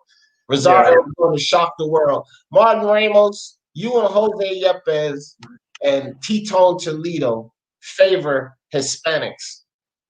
I'll just say that, and I know you do. I'm part of Hispanic too, but get out of it. And look, you know what's funny? Every time I accuse him of that, he's no, it ain't like that. Bullshit. Rosario, he's out there for a reason. He's gonna get his ass slapped. Cut it off. Oh, my man, G Boogie in the building. What's good, G Boogie? Yeah, $75. That's a lot, man. I mean, I wouldn't pay that. Well, for a UFC card, and I don't pay anything for my cards, if you know what I mean. Yeah. But I couldn't imagine having to pay that every pay-per-view card. The money that I would have spent in the last 5 years or 6. I mean, it's been since 2010. But I mean, if I was to buy that's thousands and thousands of dollars. You know what I mean? My wife cut me off last year because I ran up like freaking $800 something. Who did? My wife. Oh, gotcha. So I ran up like $800 something between UFC and boxing. I want it. I spent. I want it. Wild and Fury, I want it. Yeah. I'll give you a stream where you can. Maybe you already have it, but a stream that you can watch anything you want. I got 3. Okay, cool. I got 3. So we're good. We're good here. Give me a call. You say virtuoso? I'm going to. Sometimes it does go down, but yeah. What you say virtuoso? No, I say we're good as far as what sites we go to. We're good. Yeah. We don't share that information here. Yeah, yeah, for sure. We know that's behind the scenes door thing. I don't tell anybody. I literally don't tell anybody about the streams. It's like a hidden secret. So yeah, because see, this is the thing I always tell everybody: stop spreading that shit around like wildfire, because then the wrong person get into it. Like, they got people anti-hackers, right? And then they shut your favorite shit down because you done told every Tom, Dick, and Harry, So sometimes you got to keep that shit on the DL, fam. Carlos Mendoza, I had to take you out of fucking being hidden, Carlos. I don't know who the fuck hid you, dog, but you're back now. Thank you, dog, for coming through. He said, D, all of the fights that are official, which 3 are you looking forward to? Boxing and MMA? Okay, that's a good question. Definitely Paulo and Sonya. Right on that for me. Co-main event, Reyes and Jan Blachowicz. Right. You know what I mean, they're fighting for the John Jones belt. He relinquished the belt, so they're fighting for the belt as well. Co-main event. Yeah, that's a good one too. But I think he meant like in what he said, looking for boxing and MMA. So if I mix them, the top 3 would be Paulo and fucking Izzy, and then Jermell Charlo and Rosario. But I'm actually more interested, guys, in Dorticos and Breedis. That's going to be a great fight. Dorticos and Breedis, right? Main card, right? It's on the main card. Yeah, that's going to be a good fight. So I want those are the 3 fights that I'm most interested in. The Reverend Chico Jamal Charlo. I ain't a fan of Jamal Charlo. I'm a fan of Jermell Charlo. So I don't give 2 shits if Jamal Charlo loses. You know what I mean? So I have less interest in that fight. But Dorticos and Breedis is going to be a great fight. And Paulo Costa, Izzy, great fight. Charlo is exciting fight for me because he's going to knock that motherfucker out. Is that fight, that breeder fight, is that going to go the distance, you think?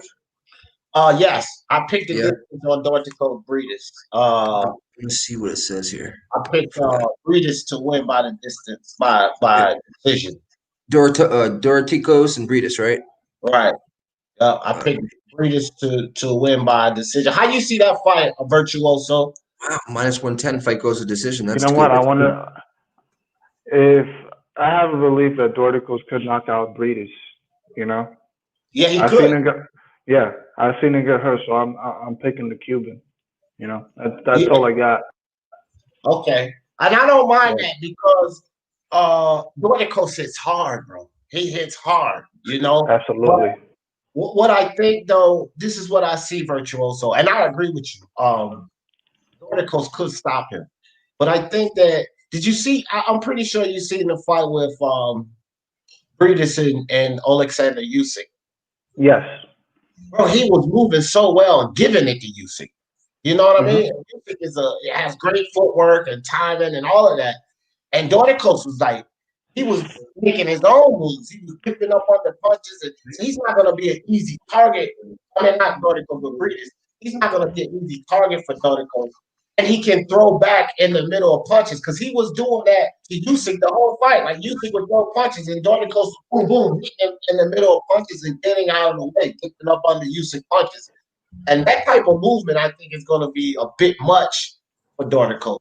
And that's why I think they'll take it by decisions. You know what I mean? But I can see Dorticos catching that one, stunning him and putting him away. I give you much credit. This is a close fight. Like I would say 60-40 is the way I see it. Breeders, Dorticos, I see it about 60-40. Oh, with that 40% chance, that's a hell of a lot more than just a puncher's chance. Like Dorticos can put him down. That dude, he hits hard.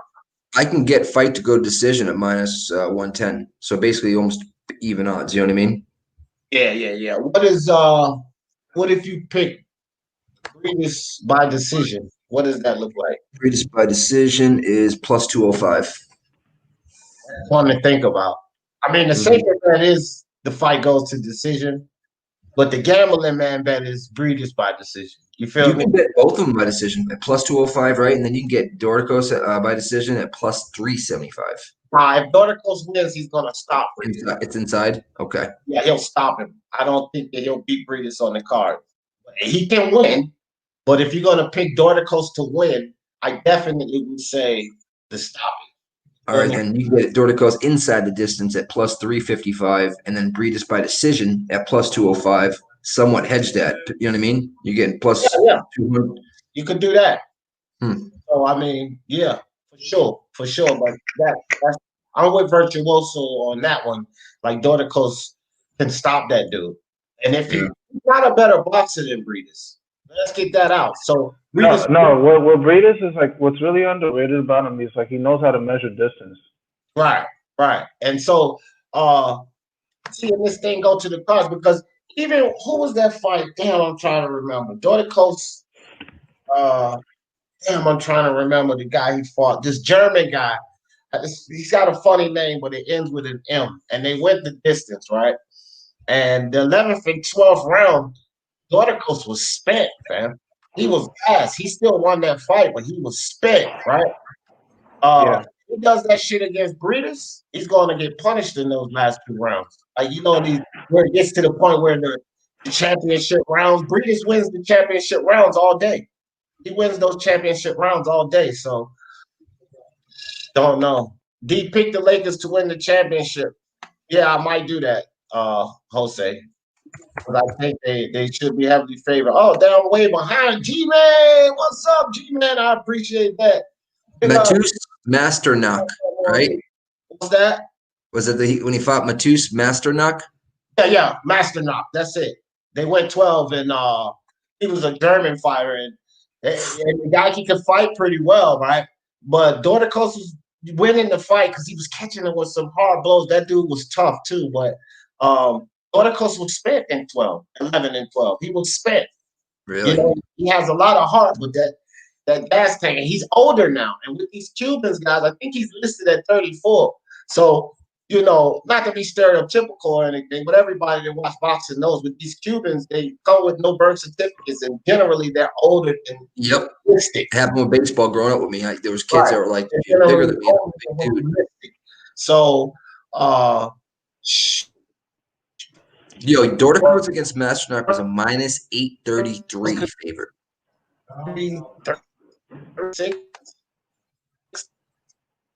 Ooh, D, you're breaking up. Stay with us, D. Stay with us. Breathe. Oh man. It's a perfect picture. I gotta take a picture of that.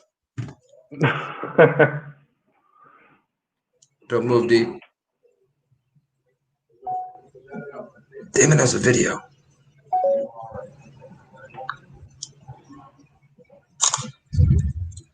There it goes. It'll spin back. There we go. You're back. Oh, I was internet. I was getting ready to switch to my damn hotspot. Verizon don't let you down, but it came back in. Yeah, I was saying. But yeah. It was a minus 833 when he fought that Master Knock guy. 833. That's high. Yeah. Which was good. That's crazy. Well, I don't think that. See, because Master Knock was a domestic fighter, domestic level fighter. So and Dorticos had already fought different. He's already established. In the world. He's established. He fought American fighters. So I think that's why they had the odds that was it close? Was it a split decision type thing, or did he beat them all? UD, I believe. I think it was a UD, but he won the round. Even if one of those judges made it a split decision, that was unanimously a Dorticos fight because he was punishing the dude. But my thing is that he was a domestic fighter, so I think that's what had the odds the way it was. Big Sippin', what's good with you Arab fighters are Simps? And I'm waiting for the next good one. Prince Ahmed, that dude was a beast, absolute beast. One of my stream go-tos, VIP box I see. Okay, let me pull that down before I get purged. Who's Andrew Tabiti? Is that who Dorticos beat last? Garbage, man. Andrew Tabiti. Let me tell you about Andrew Tabiti. He's a fucking overhyped. I think he's a Canadian fighter or something. But Andrew Tabiti has fast hands, fam. That's it. That's what I see in Andrew Tabiti. But he's not a great boxer, and a lot of people make fuss of Andrew Tabiti because he's got fast hands.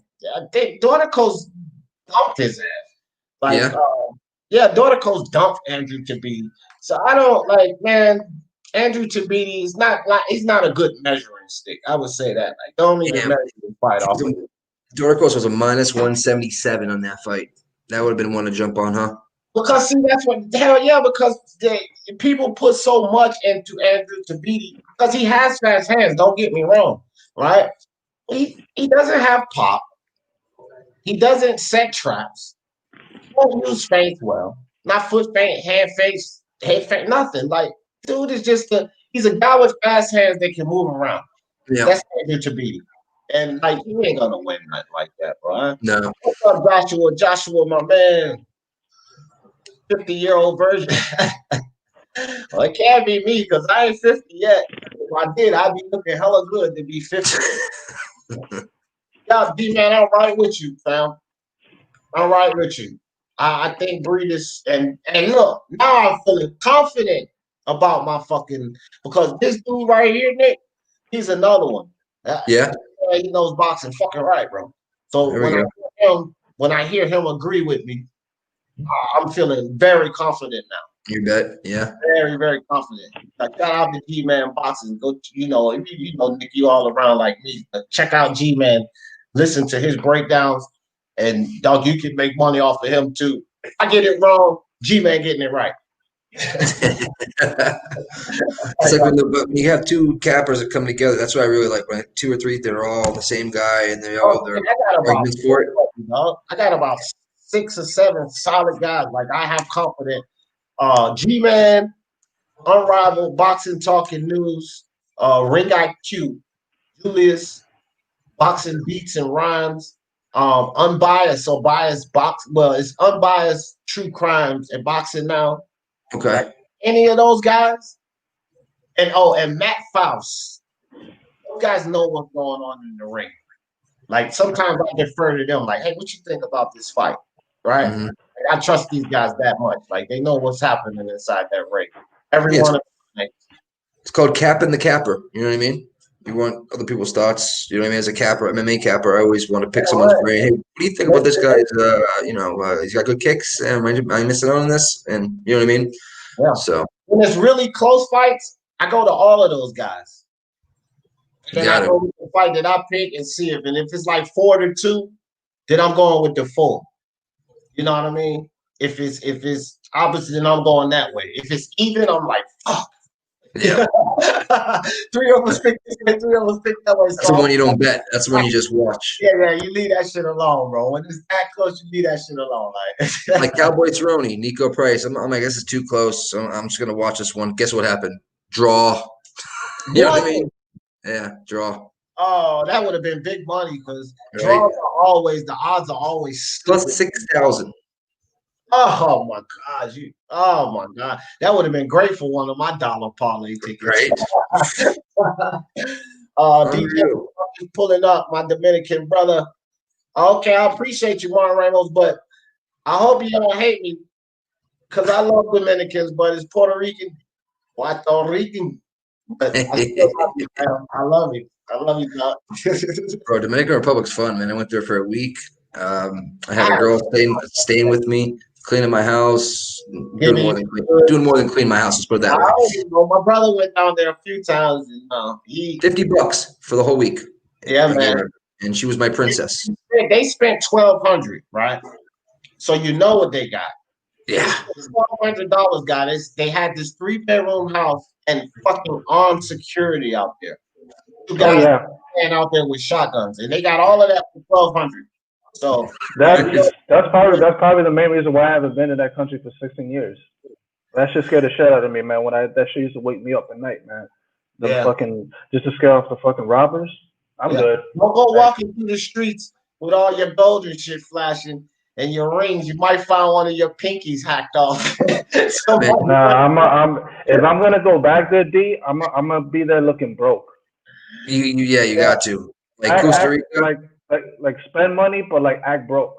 Right. In Costa Rica, you literally, if you're walking down the street at daytime by yourself, you got like a 50%. Jimmy the Bag told me you got a 50% because that's where he used to live when he worked for SBR Sports because it was out of Costa Rica. At nighttime, you are 100% getting robbed if you're walking with less than 3 people. Literally less than 3 people. Yeah, Pigeon, you don't understand. If you've been down there, you're not really paying for these females like that, bro. Some of these places, they like your maids or whatever. It's like almost consider it complimentary. Like you ain't paying, like that's how it is down there, fam. So it's not like they didn't pay $1,200 for the girl. They paid $1,200 for the house, the security. The girls is like the mint on your pillow at the fucking hotels here. It's crazy, man. I didn't want to leave. I did not want to leave. Yeah, seriously. Like it's not like you go on the Vegas and paying for hookers. The what's that ranch called? The fucking Bunny Ranch. The Bunny Ranch. Yeah, it's not that. I always wanted to go there.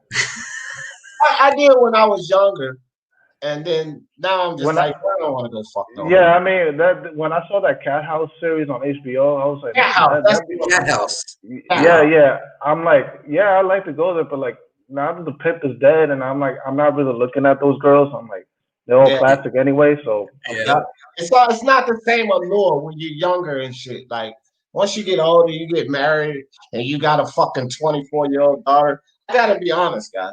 Yeah, I got a 24-year-old daughter, so I would feel kind of strange going in there. Yeah, it makes sense. 24-year-old daughter. Yeah, right. That makes sense. That makes total sense. That's just me. Like I couldn't do no shit like that, fam. No, I just wanted to be on HBO. It's like you're looking at this girl, damn, she's my daughter's age, right? I couldn't do it, bro. I just, to each his own. I'm not talking to somebody that decides to go after, but I just couldn't do it. Ooh, Dominican skank need to pay me. This is how you know he never got laid, bro. News. This is another guy. That's the other guy I was telling you about, Nick. One of the guys that I say that's Mark, right? Yeah. He's one of the him, G-Man boxing. Like they know what's going on in that ring very well. Right? I was on for him a couple nights ago on Johnny's stream. This guy, I guess, Two Hands was kind of running his mouth. Well, I don't even know what happened. I jumped on at the wrong time. I'll be right back. And I guess I just jumped on at the wrong time. I tried to message you, Mark, on on Twitter, by the way. I don't know if you got it.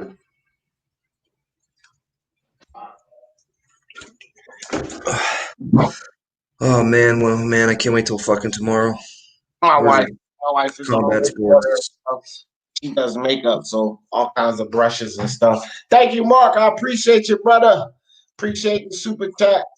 No doubt, Mark. I What appreciate kind of money is that? It's called lira?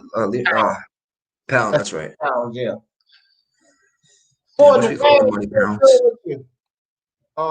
he was on one of those mint pillows.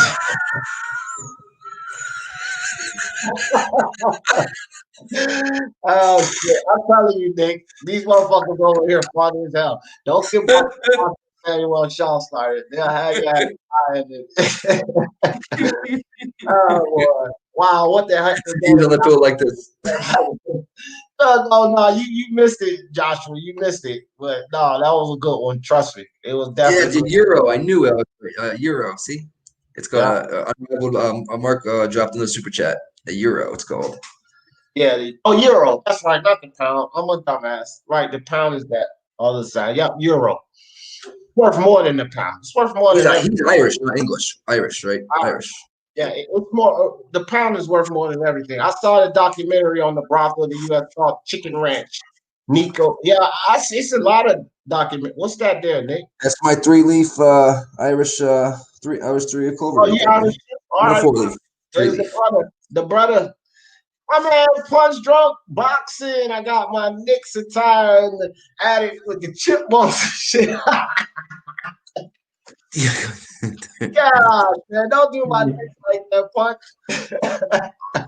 The chipmunk shit all over it.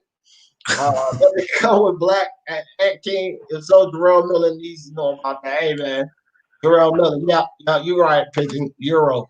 Look, Mark drops me 20 euro to tell me that it's euro, you idiot. Not the pound, it's the euro. So now I definitely know it's 25 euro or 24.99 euro. Mark, you the man, though. I can't wait till I actually start making some real money so I can display show of affection, bro, and appreciation to you guys, man. I think euro is more than the American dollar right now, right? Everything. Huh? It's more than everything. It's more than anything. Currency. That's awesome. Yeah. So whatever your currency is, the euro is worth more, unless your currency is the euro. Basically, how it is. The euro is worth more. The America used to be number one. I think now we're like fucking 9 or something. That's crazy. How we're dropped that from 1 to 8 or 9. Yeah, we like 8 or 9 or something. The fucking pound, the franc, the euro, a whole bunch of money is worth more than ours. That's why people in America are blinded. You still think you're the power? You ain't the goddamn power. Is it really, Mark? Shit, I'm way off today. Mark said the pound worth more than the euro. Whoa. Well, that just, you know what, Mark? That just had to happen recently because I've been paying attention. Like when I was doing commodities, the metal recycling business and stuff, I was paying attention. So it had to be sometime recently because I know the euro was the most powerful currency, but I hadn't checked up on that since I stopped with the recycling. So touche. It was the brothel 2019 on me token, always worth a visit. Once the helmet needs relief. Once the helmet needs relief. If I was 10 years younger, I would make a trip out there and visit. I went last year. Rams in the building. Look, this is the other guy. They all showing up today. This is the other guy right here that I was telling you about. Yeah. I appreciate you, brother. My brethren. This guy is another one.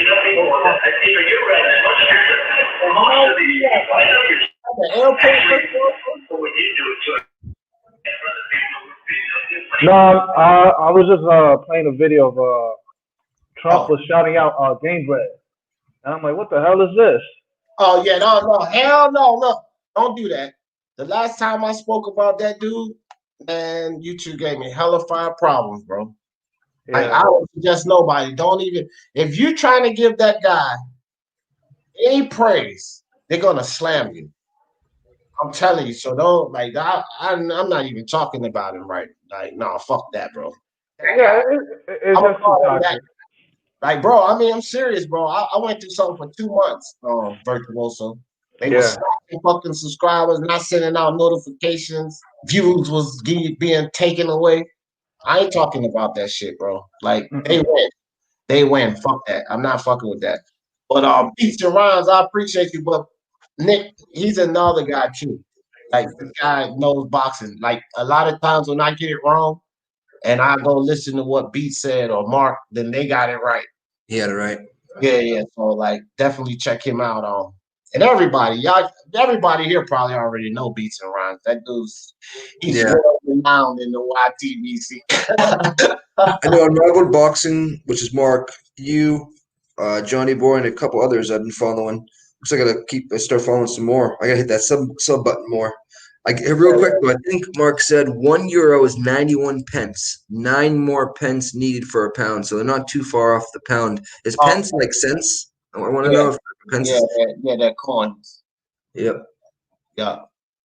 Mark be keeping us up on the info. There it is. That's that shit right there. Pigeon said, who people got in the Brook versus Bud? Oh, that's easy work, man. That's easy work in my opinion. Brook is going to be drained, right? Yeah. He will be drained, and he's simply not a better boxer than Terrence Crawford. So to me, that's an easy pick. 90-10. 90% Crawford, 10% Brook. I can't see Brook winning that fight in no form or fashion. Not stopping Crawford because people talk about Brook being big and all. You know, it's not a power puncher. He's never been a power puncher. He's not going to stop Crawford. So he's definitely not going to outbox Crawford. Crawford's arguably one of the best boxers in boxing, outside of Lomachenko. You know, but there's some plausibility that that Crawford could get reckless. It's a high probability that he gets reckless because Crawford's one of these fighters where, like, y'all know the movie Medea. You get me, I'm gonna get you back. One of my mom's favorite movies. Every single one of them. He's got that mentality in the ring. You hit me, I'm gonna get your ass back. And sometimes he gets reckless going back for that revenge. He got reckless going back for that revenge against Edidius Velasquez and got dumped, right? Now, Brook don't hit like Edidius Velasquez. He don't, you know what I mean? So he could get reckless, but I don't know, bro. I don't see Brook dropping him. Even if he drop him, Crawford will probably be up on the cards every round, and then Brook gets that 110-8 round. So he's got 110-8 round, and Crawford's got 11-9 rounds.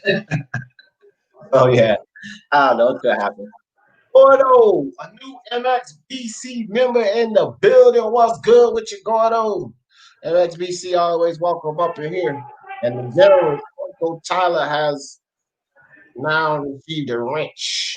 Shout out to the MXBC, fam. What's up with you, fam? Nick Harmer. Oh, that's Mexican Italian. I don't know what the hell y'all was talking about. Great film. Wow. All right. Joshua said, can see Brook going the distance with Bud to be. I can see that. I don't like Brook could be the first one at 147 to run the distance with Crawford. I don't really have a problem with that because this is, in my opinion, although Brook is broken, he's on the decline. I think that he's above Jeff Horn as an opponent. I believe he's probably he's definitely above Khan as an opponent because Khan's chinny as hell. Brook's tough. Got both eye sockets broken. You know what I mean? So this guy's tough.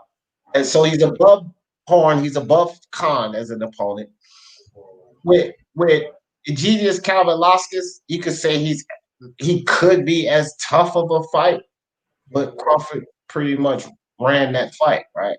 Jose Benavidez, he had limited mobility. He did well in that fight, but he had limited mobility. So I would even, at this point, probably put Brook as a better opponent than him, right? But when you just measure Brook up to what Crawford's already done at 147, and the fact that Brook will be drained, like, nah. Brook was draining 3 years ago when he went back down to fight Spence. He was draining down then. Now he's been fighting comfortably at 154, and I think he had a fight at 160 even. Bro, he's gonna have to drain down like a motherfucker. He's old. He's older. Like, 33, 34. That's like you in your 40s in athletics. You like my age in athletics. So I don't see I see it going the distance, but Brook winning. No, he said, what you say about Brook, Joshua? I got faith in Brook. He looked darn good in this last fight. Yeah. He was at a comfortable weight. He was stronger. He was faster. He was more alert. You gotta think about that. He's going to be drained, fam. He's going to be drained. This is a gimme for Crawford. I would much rather see Crawford fight Sean Porter. Hell, Dennis Ugas in the fight at Brook. Yo, D, I gotta roll. Get back to work. I forgot I was at work. Yeah. I was gotta call about to say, you got a good job, dog. Hey, man. I'll catch up with you later. You streaming again later? Yeah, I'm gonna be rocking a lot today because I was off the last 2 days because my baby was sick, but she's feeling That's great. right. She's doing a lot better. Yeah, she showed up. She came and said hi to everyone. Oh, cool. Sweet. Yeah. I'll roll back to it and see it. All right, guys. I'll see y'all later. Hopefully, will be a Heat Celtics tonight, right? Yeah, man. I'm uninspired until the finals right now. But yeah, it's 2-3-1, so I'm kind of uninspired until the finals. But yeah, it's Heat Celtics. And y'all get over to Pub Sports, man. Check out my man Nick, Boston Nick. He will win you some money on this UFC thing. Get over to Pub Sports, Boston Nick, Mold Screen, Billy, Preston, Jeff, and my man Mills, MMA Locker Room. Y'all go check them out. We'll be live for the fights tomorrow night on Pub Sports Radio on YouTube if y'all want to check it out. All right, cool. All right, boys. I'm out of here. Have a good one, all right? You too, fam. All right, cool. Everybody in the chat, later. World Gone One said, I miss he said, that's like D's age and learning how to ride a monster truck. Yeah, I ain't fucking with those things. I'll watch them, but I ain't getting in them. Bay Area, I'm happy to see you. Where Bay Area at? I ain't see Bay Area. Oh, he's got a different name, right? Yeah, a lot of people have problems with Bay Area. I ain't got no problem with Bay Area. But it's funny thing about Bay Area. I first saw him on BDA's live stream, man. Right. He used to have the Warriors logo as his avatar, right? As soon as they were down 3-1, man, he changed that shit up real quick and changed it to Bay Area Boxing. He was on Bay Area, California, man. I'm like, he switched up real quick. He didn't want to see that embarrassment, man. Yeah, I mean, hey, bro. Sometimes you gotta switch it up just to kill the heat. Punch Drunk Boxing made a good point here. He said, Brooke, because of the IBF 10-pound rehydration rule, it was inevitable he stood drained. But the WBO is not strict, so I believe you will see a Brook rehydrated healthier than when he fought the IBF. Here's the problem. That's a good point, Punch. But here's the problem. We're talking 3 years later, fam. See? We're talking 3 years later, and we're talking this guy's been fighting at 154 and 160. So I still think he's going to be drained. I mean, you could be right, but I just still think that he's going to be drained down. Don Francisco in the building. What's good, Don? He said, shout out to El Pano. Everybody, mucho love from Cuba. Much love to you, Don Francisco. Appreciate you, fam. All right, Joshua Little John, back to work. Hey, man, I appreciate you guys coming to check me out during your work, during your breaks and stuff at work. I'm out too, brother. Need to run errands for the wife. Stay blessed. You too, Remy. Appreciate you, dog. So yeah, let me see here, man. When my computer, I don't know what happened. The damn thing went down. So Virtuoso, did you hear about Dubois potentially fighting Felipe Hergovich after Joe Joyce? Really? Yeah. This is news to me. Yeah, I just ran across I ran across an article, and then there's also an interview on IFL TV with his trainer, right? Talking about it. And Frank Warren and them actually talked about it. And he said he would be willing to sit down with Frank Warren. I think it's a good fight. Oh, definitely. Especially if he could get past Joe Joyce. The question is, does he get past Joe Joyce? What do you think about that fight? Because I don't think it's so cut and dry as a lot of people do. I mean, Dubois has more of an upside to him than Joe Joyce. You have to look at that. He's younger, hits as hard as him. I think he can hit as hard as him. He's been able to knock his opponents out. Been kind of a streak if you ask me. But he shouldn't. The thing with Frank Warren has to handle him with care, because he can't be talking about him as he's going to dominate in the future. You got to take it like one fight at a time. Right. I agree with that totally, bro. And Frank Warren's just no good, man. He's not. He's just no good. Because Dubois, with the talent that he has, he should have been in tougher fights already. Frank Warren hasn't lined anything up good for this kid. You know what I mean? And that's a problem. And he didn't line up. I don't. I'm sorry to cut you off, but I don't think he lined anything good for Billy Joe Saunders. No. No. Yeah, well, Billy Joe Saunders gets in his way a lot too. He gets in his own way a lot. But the thing, like, I was talking about this earlier on the first live I did when I went for a ride. Daniel Dubois probably would have been served better starting off with Top Rank or Eddie Hearn. Mm-hmm. Because I think they would have moved him better. You know what I mean? Yeah. They would have moved him a little better. Put him in some fights to kind of test his. Bro, if you got all of these fights and none of them goes over 5 rounds, a good stock of them don't even go over 2. You're not really getting any experience. You're not facing any adversity. You know what I mean? You're not testing your gas tank. We don't really have any clue about any of this with Dubois. What if he gets to round 8 and he's spent? He's over there. We don't even know if that's going to happen because Frank ain't put him in the fights to pull the dog out of him, to show the heart in him. We have no fights like that with Dubois yet. We have never seen him get taken to deep waters. Never.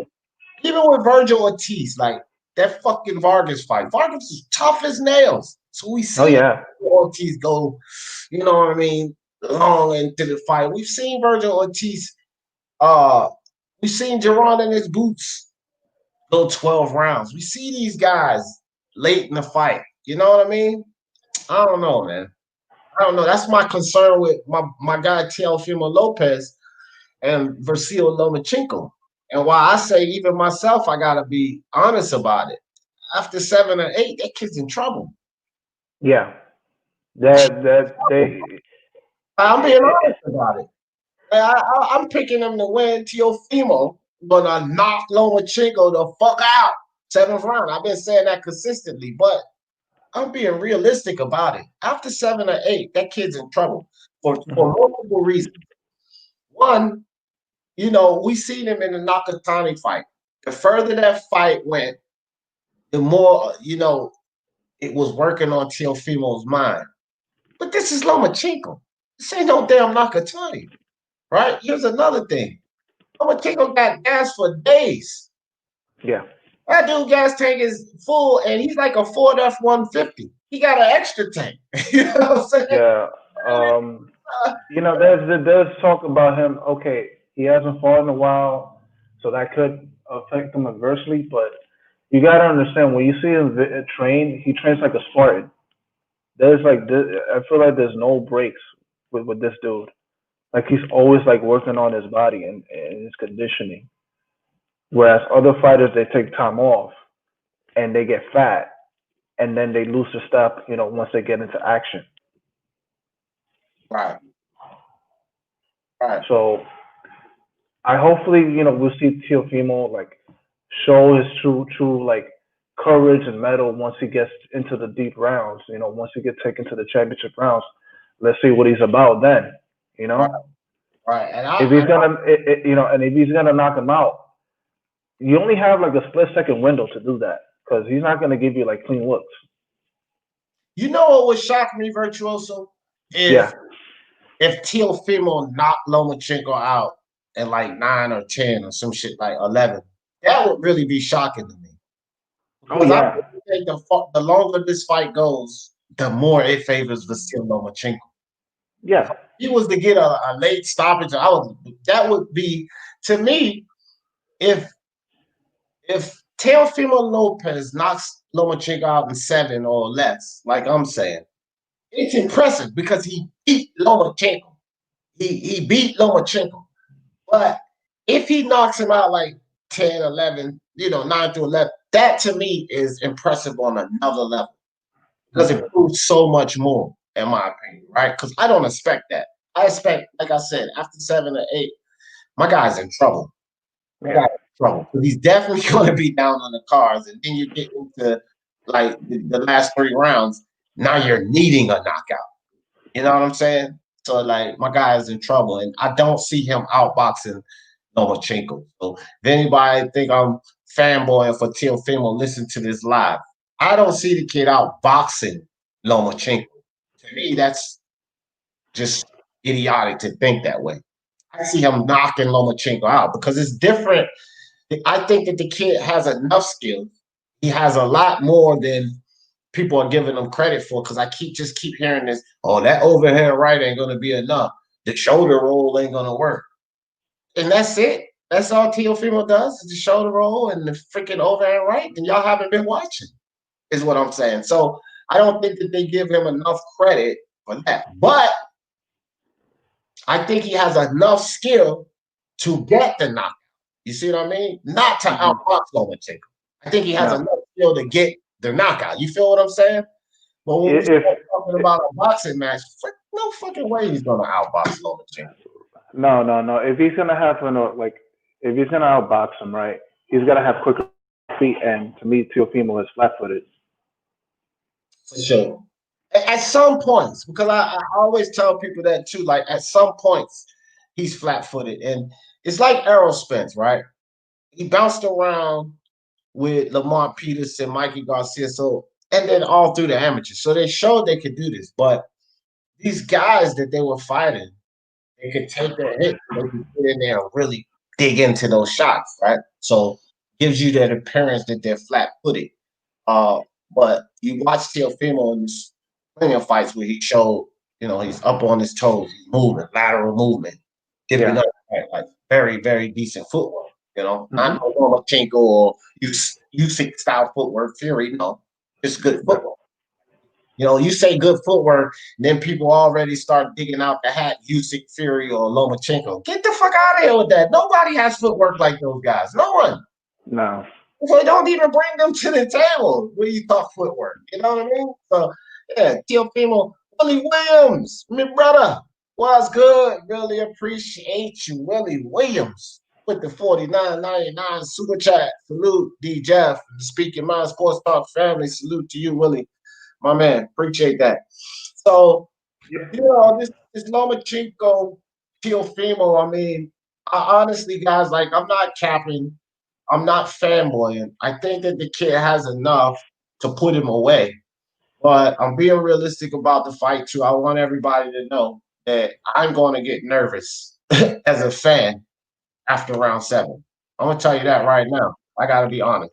I'm going to be nervous as a Teofimo fan after round 7 because I just believe that a kid's going to be in some kind of trouble after. Listen, I think I'll second that, man, because, I think Loma's going to win, but, listen, man, this is the most dangerous lightweight he's ever faced so far. All right. So here's another fight, guys, that's on the card this weekend, because we're talking this boxing now, and I'm into it. Josh Taylor's fighting this weekend. And we got a good weekend coming. We got a good weekend. Kong Song, I think, is underestimated. I think is underestimated because we know what Josh Taylor can do. He won the Super Series and all of that. But I think Kong Song maybe getting slept on a little bit. And you gotta go watch this dude box. He loops some shots, but he moves really well.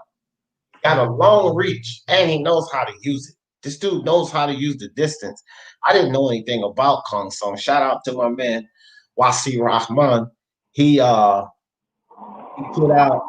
sent me a text message. He said, D, you got to check out this dude Kong Song before you make your pick. I said, well, I haven't studied any of the fights, but I'm a damn sure go check him out. And when I went to go check him out, I was like, whoa, this dude's got something with it. He's going to give Josh Taylor some issues. I'm actually still looking at that fight. I haven't even put that in. Have you looked at that fight, Virtuos? Not honestly, I haven't. This is the first time I'm hearing about his upcoming opponent. Maybe Mark could answer that question, more in detail, because I don't follow, Asian fighters that much. But I'm seeing here that I'm pulling up his box rec, and he fought some Japanese guy named Akira Hondo or something for like 31-7-1, right. And he KO'd him. Now I want to I'm pulling up his box rec, but I need to see what he has, as far as right. Yeah, go look on Daily Motion, and I think they may have a couple of fights on YouTube. But he's on Daily Motion as well, and the dude can fight. The dude can fight, bro. Could you say his punching, his skills, or his power is comparable to, like, let's say Rubisai? I can't gauge the power is my problem because of his opponents. So he looks powerful, but you know how that goes. Guys look powerful until they get in there with the right guy. And you best believe Taylor is that right guy because he's proven his chin, right? So sometimes guys look powerful until they get in there with the right guy. So the only thing that I really can't gauge about Kong Song is his power. But concerning his skill set, he's ready. Like, he's ready for it. With his skill set, he's ready. If his power is enough to get Josh Taylor's attention, I actually think that he may do better, as good or better than Regis. He could maybe pull that fight off because this dude can actually box, man. Like, I was surprised. I'd never seen him. He'd never been on my radar. And I went to watch him, and I was like, wow, his movement. You'll see when you go watch him. Like, his movement is like, wow. Yeah. Young God, MXBC in the building said, yeah, these dudes want their own MXBC so bad. They can't take control. Yeah, man. Yeah, don't do it. Don't do it, Coco. You'll lose it the same day you did it. You didn't got it. Don't be timing nobody. Listen, Coco, let me tell you, because you new here, so I want you to know the rules about my wrenches, right? Because half of them are given out because the motherfuckers blocking people when they shouldn't have. That's why half of them were given out. But here's the rule with my wrenches, Coco Tyler. If don't nobody come in here and we talking boxing and they involve some racial bullshit in the boxing, don't time them out. If they don't come in here and attack any community like the LGBT, Black Lives Matter, and Tifa, I don't give a damn. Don't come in here talking about no communities. Don't do that. If they don't do those two things, do not block them or time them out. I don't care if they troll. I don't care if they talk shit about DJF. This is called Speak Your Mind Sports Talk for a reason. You can speak your mind, bro. About, I don't only talk about sports. I talk about a lot of shit. So let people come up here and insult D. Jefferson. You know why? Because it ain't insulting to me. Being insulted is a state of mind. None of y'all motherfuckers can insult me. So I don't care, bro. So I don't want nobody timing nobody out. It gets out of control. We had that element here. And I know that's your boy, and you was probably joking, but don't do it. I didn't get to talk about any basketball. I messaged you privately about that. I know you got to that stuff earlier in the show, but I wasn't around yet. But yeah, I just want to share my thoughts about yesterday's game. Come on, kick it, spit it out. Yeah, listen, man. I think the Nuggets are a really talented team, but they have to deal with this force, and I think I'm starting to get believe your narrative. But I think the NBA wants the Lakers back in the finals. Yeah. They want LeBron to win another chip for the sake of marketing. Now, the refs, are low key pushing that narrative because I know the significance of this title run for the Lakers. It's been several months since the tragic death of Kobe and Gianna and several others in that tragic helicopter crash. Yeah. And with this title, it ties to Celtics. But to me, if they win it all, man, it's still gonna feel empty because without the fans, it's just gonna feel like so plastic. You're playing in front of a crowd, well, a fucking screen of fans, and it's gonna be that fleeting moment. It's gonna come soon. But yeah, man, the Nuggets are once again in a 3-1 situation, and I think this time they're gonna be eliminated because this is the team you don't want to fall behind. To me, they had to win that game, and even though and let me finish this. Even though I think the refs play a small part in preventing comebacks from materializing, the Nuggets got out rebounded shockingly, like 12-6 on the offensive side, and on the defensive side it was pretty much the same thing. They just the Lakers they got size up front, man. They're very athletic, and some of the fouls, man. I gotta say, man, Jamal Murray is my guy, man. I really like the way he played this postseason, man. He's making some superstar moves, man, but he's not getting them superstar calls, man. That looks really suspect. There was one offensive foul that I think should have went against James. That could have really helped, I mean, they outshot the Lakers from the floor, percentage-wise. Numbers is shot. They outshot the Lakers from the 3-point line. They outshot the Lakers from the free throw line. There are intangibles like they were in that game. And, I know you were watching the game, Virtuoso. That one call was a pivotal moment because they had just taken the lead, right? But it was only by 1 point. And then they went back down. But then when Jamal Murray came back up, he should have had an and one on LeBron. They call it a ball-out foul. And then Reggie Miller was like, what are they doing? He never put the ball down. That should be an and one. He said it like 3 times. And I'm just sitting there like, bro, are you serious? It was 2 refs right there. He got hit. 1-2, put the ball up, off the glass, ball-out foul. And at a pivotal moment like that, when momentum can shift, this is what people don't understand. It's about basketball is about runs. Momentum shift.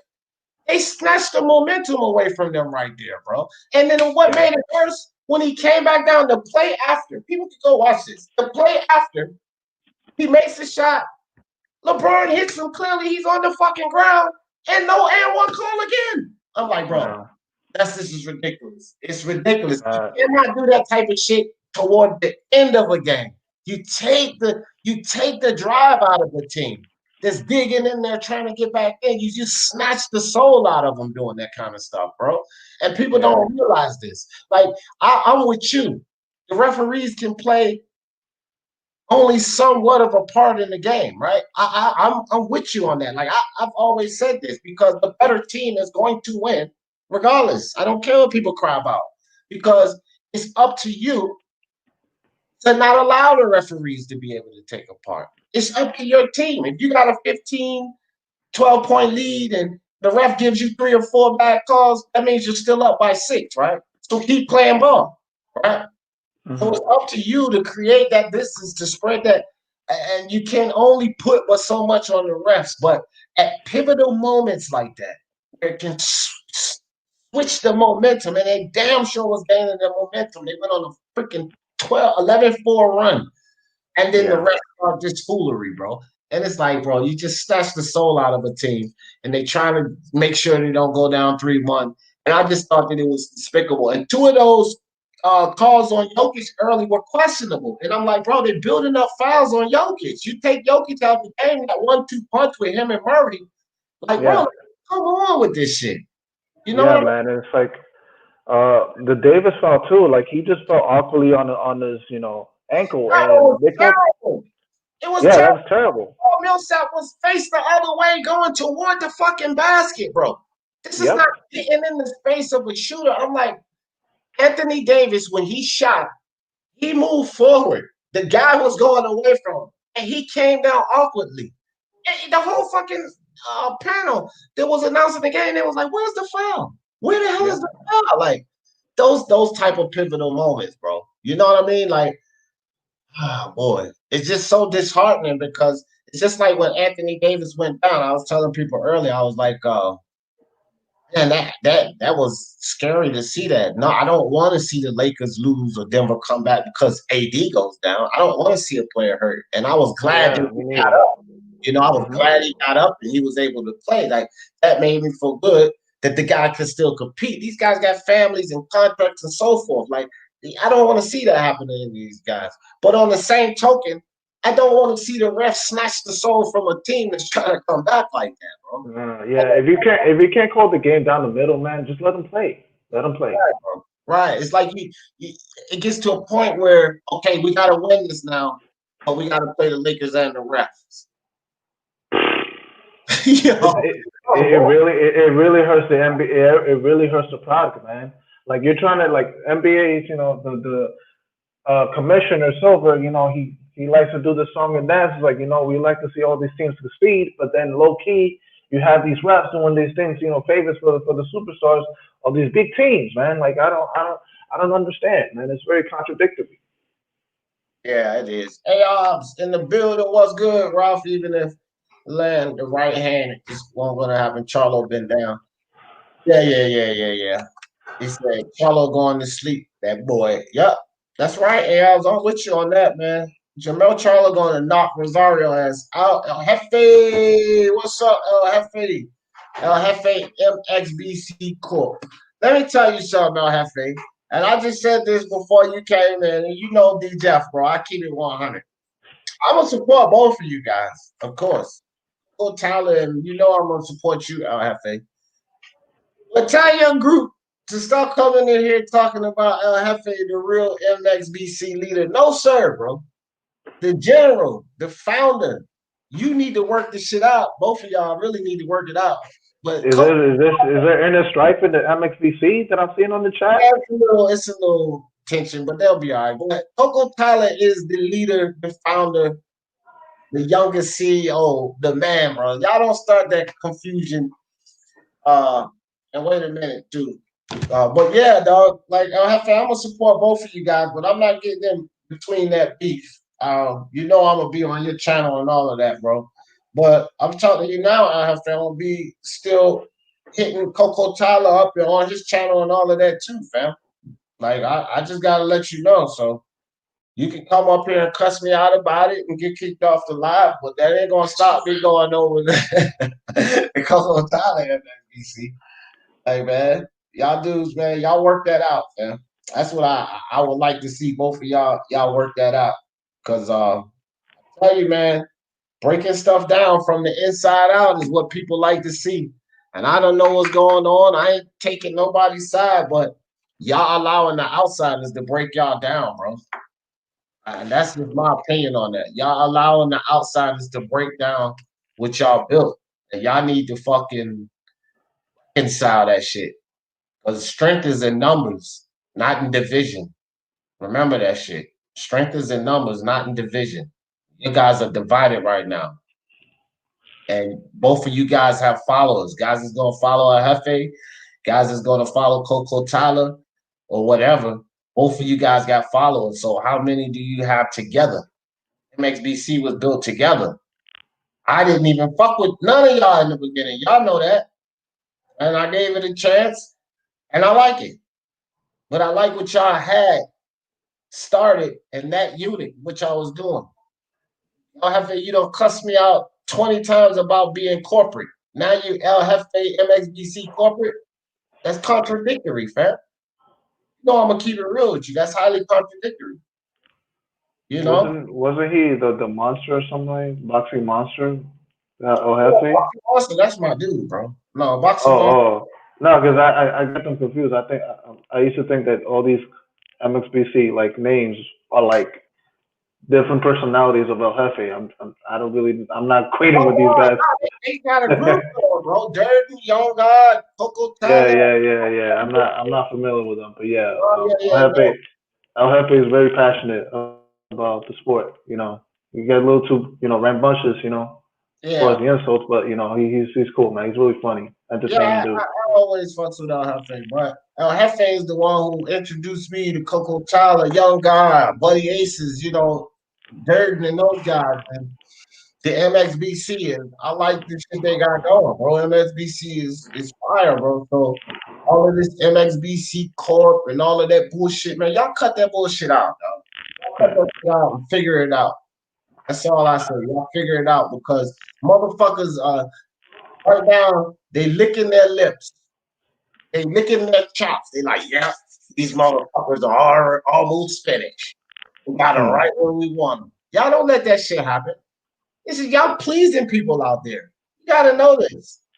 And this is an open talk, so we can talk about anything. But I want all of y'all in the MXBC to know that this shit right now, y'all are pleasing people out there. Y'all making people happy as fuck to see y'all divided and all of this dumb shit. Y'all can hit the fucking YTBC by storm. Y'all have people convert, and I'm one of them. I was like, man, I'm not fucking with that silly shit, but I converted, and I actually came over there and like it. This is the effect that you guys had, and now the people that you got that pissed off or whatever, they're happy to see this shit with you guys. Y'all ain't doing nothing but pleasing them, bro. So I mean, just do what y'all do, bro. Yeah. Well, D, I gotta get going, man. I haven't been in hours, man. I gotta eat lunch. Give me some closing thoughts before you leave. Fights, your best fight, the one you want to see most this weekend. Okay, I'm really excited about this weekend's fights, man. We got Bradis versus Dorticos. We got the Charlo card. We got UFC, man. This is gonna be a great action weekend, mostly on Saturday. But yeah, tune in, man. If you got money, spend the money on it, man. If you don't, you'll find a way to watch it, man. It's just for the sake of boxing, for the sake of sport. Appreciate you, man, trying to put me on, man. You have a good weekend, man. You're always welcome, brother. Appreciate you coming through. Thank you, man. Peace out. All right, guys. So I'm gonna say this: Jamel Charlo is gonna knock Rosario the fuck out. Oh, that's a fake El Jefe? Well, good. I'm gonna talk to El Jefe anyway, man. If that's a fake El Jefe, good. But anyway, Jamel Charlo is gonna knock Rosario out. That's one of the fights I want to see. And like I said, I think Dorticos and Bradis is an exciting fight. I want to see that. Also, Josh Taylor and Calm Sung is really interesting, but more intriguing is Dorticos and Bradis because both of those guys can beat each other. By far on the UFC, and I might have 2 laptops going at one time because I got to see a lot of these UFC fights. But Paulo Costa and Israel Adesanya, Izzy, man, that's going to be huge too. So we got a spectacular Saturday, man. I'm gonna be glued to my computers all day Saturday, and I might do a couple of lives. You guys might not see a lot of me, but I'm doing blow by blow commentary. Like I'm getting it in. I missed 2 days. I miss you guys, so we getting it in. The only real FA knows Johnny number. Yeah, no doubt. Glenn Avery, MXBC. That can't be the real Glenn Avery. They started their own channel. But MXBC has a Glenn Avery too now. You guys, man. I love you, MXBC guys, man. Y'all boys wild. All right, man. Y'all know how I always in this thing. For the love of sports. Let's talk about it. Peace.